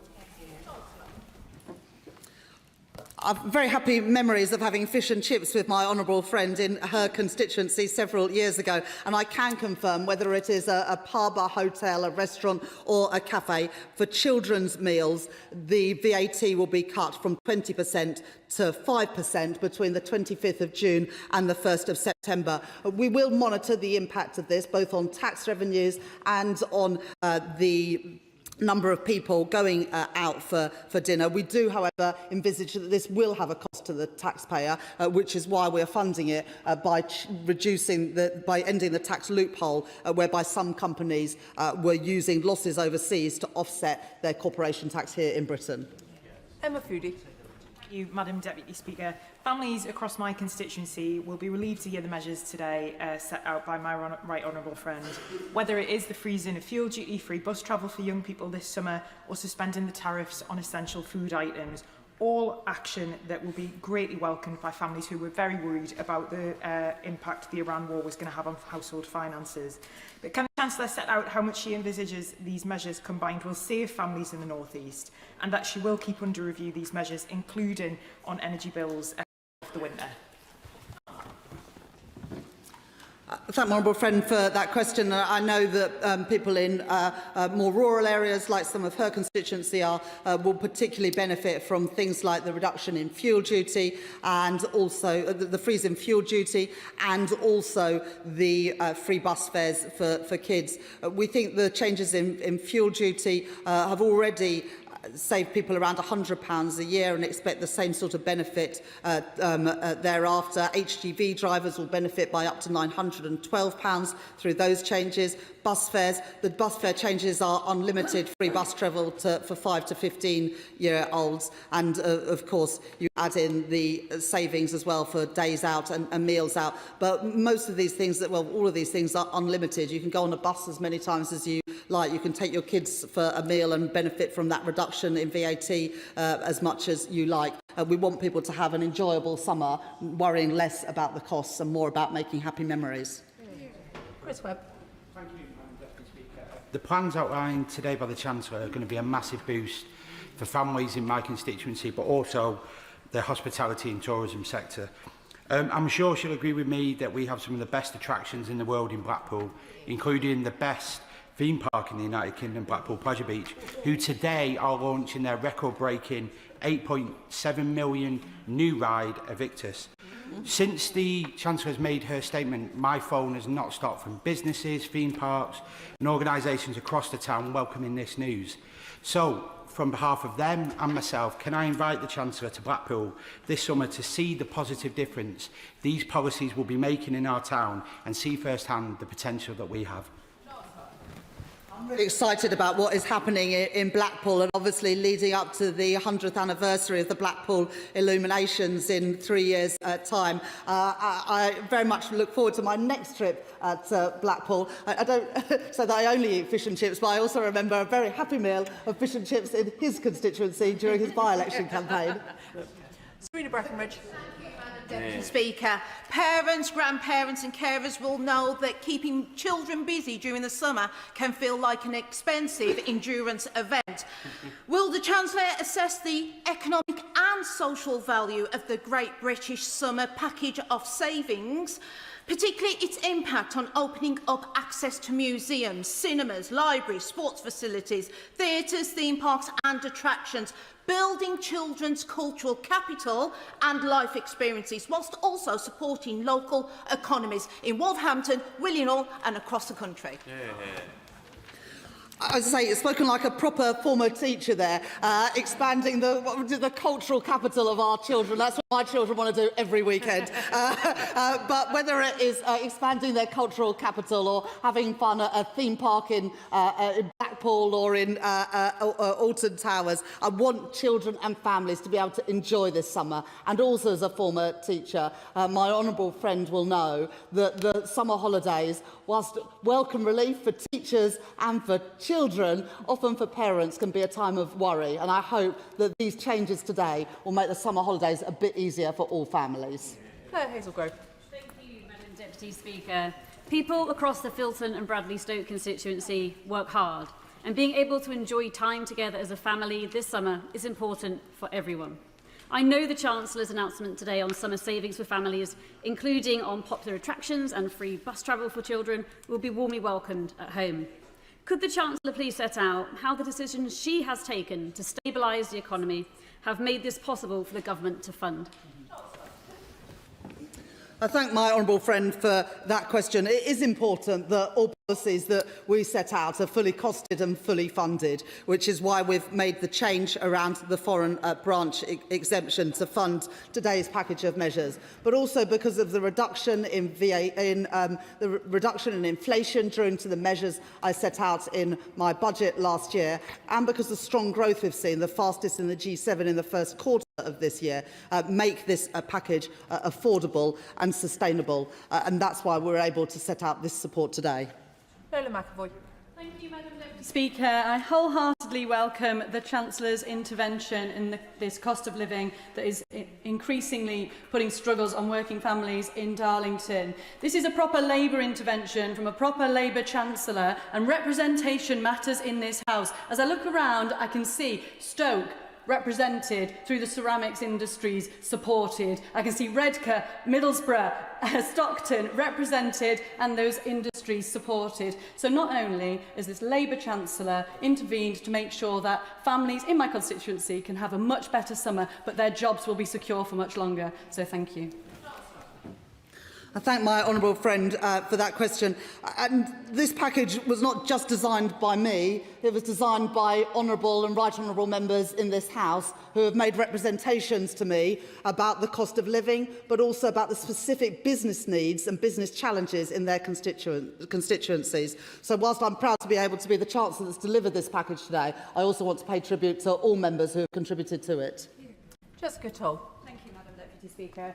I want to congratulate the Chancellor on her skillful management of our economy in what are extremely difficult international circumstances, because despite this, growth is up, inflation is down and borrowing is down. And can I particularly welcome the Great Britain Summer Savings Scheme? This will make a huge difference to families and businesses in my Bournemouth West constituency. But families will continue to worry about their day-to-day bills, so can the Chancellor reassure my local constituents that the fuel duty freeze and the reduction in tariffs on foodstuff will be felt directly in their pockets?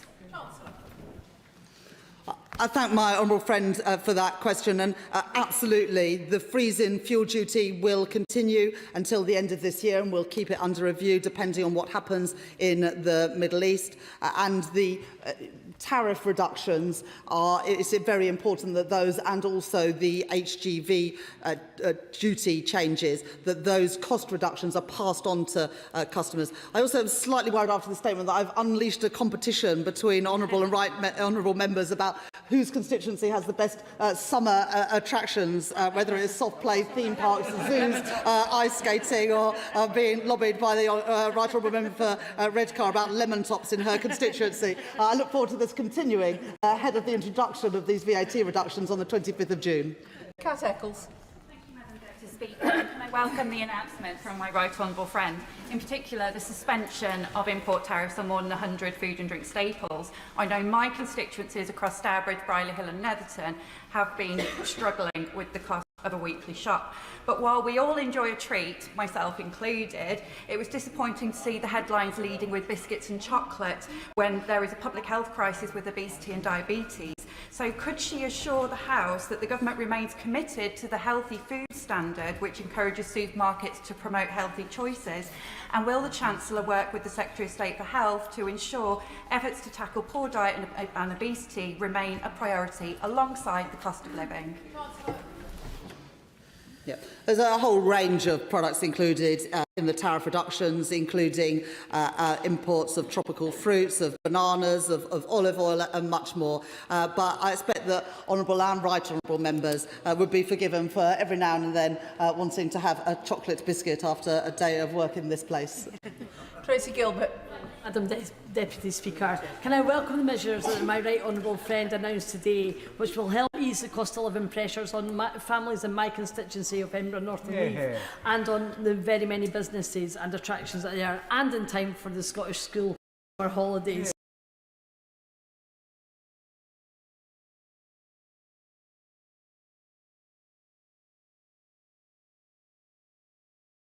Of gas and electricity. Can my right honourable friend provide an update on these plans and how this will help reduce bills over the long term? I thank my honourable friend for that question, and I'm sure that her constituents in Edinburgh North and Leith will benefit whether they are enjoying attractions in the Scottish school holidays or indeed whether it is people from the other nations and regions of the UK or indeed from further afield enjoying the attractions of Edinburgh this summer. On the specific issue around delinking between gas and electricity prices, this is both a short-term and a long-term measure, because in the short term we have increased by 10 percentage points the electricity generators levy to bring in more money this year, and then we are renegotiating contracts to move electricity prices onto contracts for difference to have greater certainty around electricity prices, so that the gas price does not set the electricity price so frequently, giving greater stability of energy prices to businesses and families. Whereas, Madam Deputy Speaker, inflation down, wages up, interest rates down and growth up. These are the reasons why the Chancellor can make these announcements today. They won't say it on the benches opposite, but I will. Thank you, Chancellor. As she mentioned in her statement, the British Industrial Competitive Scheme is an important support for that economic growth. But at the moment, it excludes the vitally important critical minerals sector, which, as she knows, is directly relevant to my Camborne, Redruth and Hale constituency. Would the Chancellor meet with me to discuss energy support measures for the critical minerals sector? I'm absolutely committed, as my honourable friend knows, to the critical minerals sector. We've already introduced the Kerno Growth Fund for Cornwall and also have instructed the National Wealth Fund to invest more in critical minerals, including in the huge opportunities there are in tin and lithium in Cornwall. We need to ensure that we have more diversified supply chains for critical minerals and rare earths, and Cornwall gives us a great opportunity to do exactly that, and I look forward to continuing working with my honourable friend and the other MPs in Cornwall to ensure that we can bring good jobs paying decent wages to the region. Alison Hume. Thank you, Madam Deputy Speaker. The news that bus travel will be free this summer for children is extremely welcome. Does my right honourable friend agree that this is a golden opportunity for East Yorkshire buses and Transdev to boost summer capacity, ensuring that children from deprived communities in Scarborough are not squeezed off the buses by tourists travelling to the coast for a great British summer? I thank my honourable friend for that question, and I would absolutely encourage bus companies to use this as an opportunity to increase the services that they are able to offer this summer as they cater for more young people on their buses. And I'm sure that many honourable and right honourable members will have enjoyed days out at the aquarium in Scarborough and also dinner at the Magpie in Whitby, which they serve very good fish and chips. Andrew Cooper. Thank you, Madam Deputy Speaker. And of course, you will be aware that the best summer attraction is the Northwich Pina Colada Festival, which is enjoyed by boys and girls of all ages. But nevertheless, I thank the Chancellor for her statement. The relief she's providing to the chemical industry will be welcome to sector businesses in mid-Cheshire, whose expertise and innovation contribute significantly to both local employment and national resilience. I've previously spoken about the rising input costs and regulatory challenges these businesses face, and I look forward to hearing more about how she should consult with the industry on the fund's eligibility. Does she agree with me, though, that the forthcoming summit with the EU presents an opportunity to bear down on regulation further by seeking alignment and mutual recognition on UK and EU reach?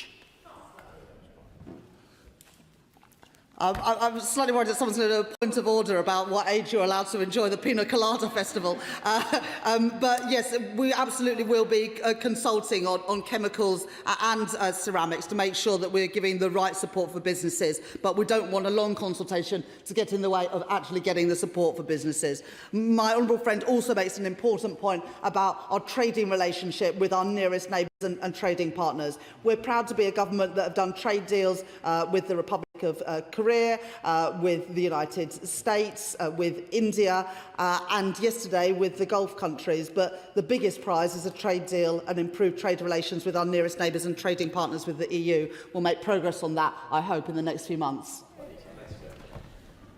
Can I thank the Chancellor for her statement this afternoon? I will allow a few moments for the front bench to swap over, during which time I will be obliged to point out that it is in fact Peppa Pig World on the edge of my constituency, which is the finest attraction in the country.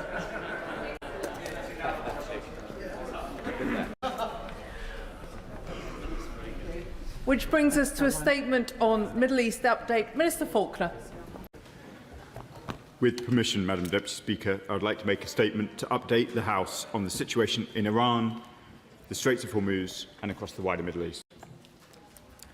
First of all, Madam Deputy Speaker, I would like to use this opportunity to welcome the conclusion of negotiations on the UK Gulf Cooperation Council Free Trade Agreement yesterday. This is the first trade agreement that the GCC has reached with any G7 country. It is a major milestone for UK partnerships with the 6 countries of the GCC: Bahrain, Kuwait, Oman, Saudi Arabia, Qatar and the United Arab Emirates. As well as the clear economic benefits for all sides, the agreement is also a strong signal of our solidarity with our Gulf partners and our long-term commitment to working together for regional security and prosperity. Beyond the FTA, we are working closely with our Gulf partners, and the Foreign Secretary and I were delighted to welcome foreign ministers from the United Arab Emirates, the Kingdom of Saudi Arabia, Egypt and the GCC Secretary-General in recent days to discuss the situation in the region. I would also like to take this opportunity, Madam Deputy Speaker, to address the shocking footage that many members will have seen yesterday of the treatment of those detained from the flotilla by Israeli Minister Mr. Ben-Gvir. As the Foreign Secretary said, we are appalled and have demanded an explanation from the Israeli government. The Israeli charge d'affaires was therefore summoned this morning to the Foreign Office. Our foremost responsibility is the safety and security of British nationals.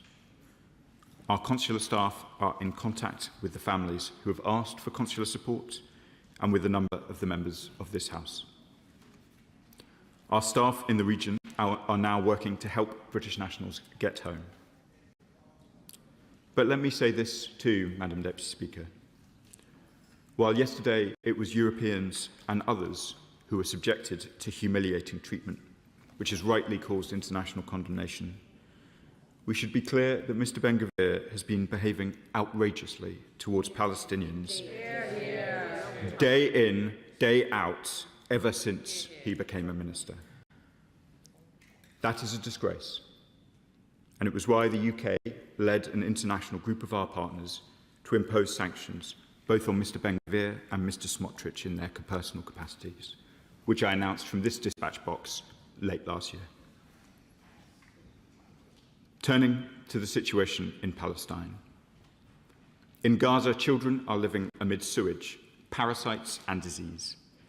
The UN has now reported that infestations are now affecting almost 1.5 million people. This suffering is man-made and preventable. As the Foreign Secretary said yesterday, the continued humanitarian restrictions by Israeli authorities are indefensible and they must end. We support the 20-point plan, the hugely welcome release of hostages that it delivered. But the full promise of the 20-point plan has yet to be fully realised. For Gazans, conditions are still dire. The parties must do much more to end the suffering and allow families to rebuild. That also means Hamas must agree to disarm and decommission their weapons, and the IDF must withdraw from Gaza. In Brussels, at the Ad Hoc Liaison Committee ministerial meeting, which was intended to get more aid into Gaza, I spoke with the Palestinian Authority Prime Minister Mustafa and Dr. Ali Sheikh, the head of the National Committee for the Administration of Gaza. I was clear on British support for both of them in their urgent work. We continue to work with partners to meet immediate humanitarian needs and advance long-term peace and security for Israelis and Palestinians through a two-state solution. That is why this government took the step that it did to recognise the State of Palestine. But in the West Bank, the House will know that settler violence and settlement expansion continues to drive Palestinians from their homes, including over the recess period. The Netanyahu government is imposing a stranglehold on the Palestinian Authority and the Palestinian economy. Madam Deputy Speaker, yesterday I made a virtual visit to a school in Hebron. My conversations with teachers and pupils there brought into sharp focus the daily challenges facing children, teachers and families across Palestine. Movement restrictions, violence and disruption are barriers to education that no child should have to face. We have introduced sanctions and taken measures in response to the Israeli government's actions. I have been clear that we are prepared to take further action and will not hesitate to do so. Turning to Lebanon, we welcome the cessation of hostilities agreed by the governments of Lebanon and Israel. We call on all parties to comply with it fully. We have a unique opportunity through direct dialogue between Israel and Lebanon to bring lasting peace to both countries, including withdrawal of Israeli forces from southern Lebanon, in line with UN Security Council Resolution 1701. I condemn the strikes by Lebanese Hezbollah on communities in northern Israel, which must stop. I saw myself in Lebanon the impact that UK aid is having to support those displaced and those experiencing the consequences of violence. I made a further announcement of £20.5 million during that visit. That now marks one of Lebanon's largest humanitarian donors. Our Prime Minister has himself set out to President Aoun of Lebanon our support for his government, and I remain in regular touch with my counterparts. I would like to turn now, Madam Deputy Speaker, to Iran and the Straits of Hormuz. On the 17th of April, the Prime Minister, alongside President Macron, convened 51 countries for an international summit on reopening the Straits. We came together as an international community to support freedom of navigation and to protect global economic stability and energy security. But since then, the Straits have remained closed and Iran has introduced new structures to exert control. That denies vessels the right of transit passage, a breach of international law. The disruption that this has caused to global energy security, supply chains, and economic and financial stability must end. As the Foreign Secretary said this week, we face a global food crisis and we cannot risk tens of millions of people going hungry because Iran has hijacked a vital international shipping lane. It is crucial that international law is respected and that the Strait is reopened, without the imposition of tolls or permissions by Iran, so that transit can return to pre-war levels. To do this, we need a lasting and workable settlement to the conflict. The Foreign Secretary and I, along with the rest of the ministerial team, have been working tirelessly to help this happen. We are in close contact with partners from across the globe to support negotiations, including Gulf partners, key regional players such as Pakistan, Saudi Arabia, Turkey and Egypt, as well as G7 allies. We've been engaging closely with the United States, and President Trump's recent remarks that serious negotiations are in place are welcome. We share in the President's conviction that Iran must not have a nuclear weapon. We are also engaging closely with Oman, given its long-standing role supporting shipping through the Straits. We're supporting, too, the vital work of the International Maritime Organization and their plan to ensure the safety of seafarers and vessels. We want to see the ceasefire hold, talks continue, and a negotiated solution reached for a durable end to this conflict, one that protects the future of the Strait and the principles of the law of the sea. So we are working urgently, Madam Deputy Speaker, to secure the unconditional, unrestricted and immediate reopening of the Straits of Hormuz.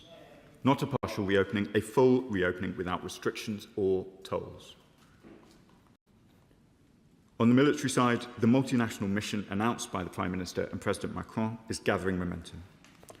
On the 12th of May, we brought together 38 nations to announce their political support to an independent and strictly defensive mission, and we are now working with military planners from those nations to turn that commitment into reality.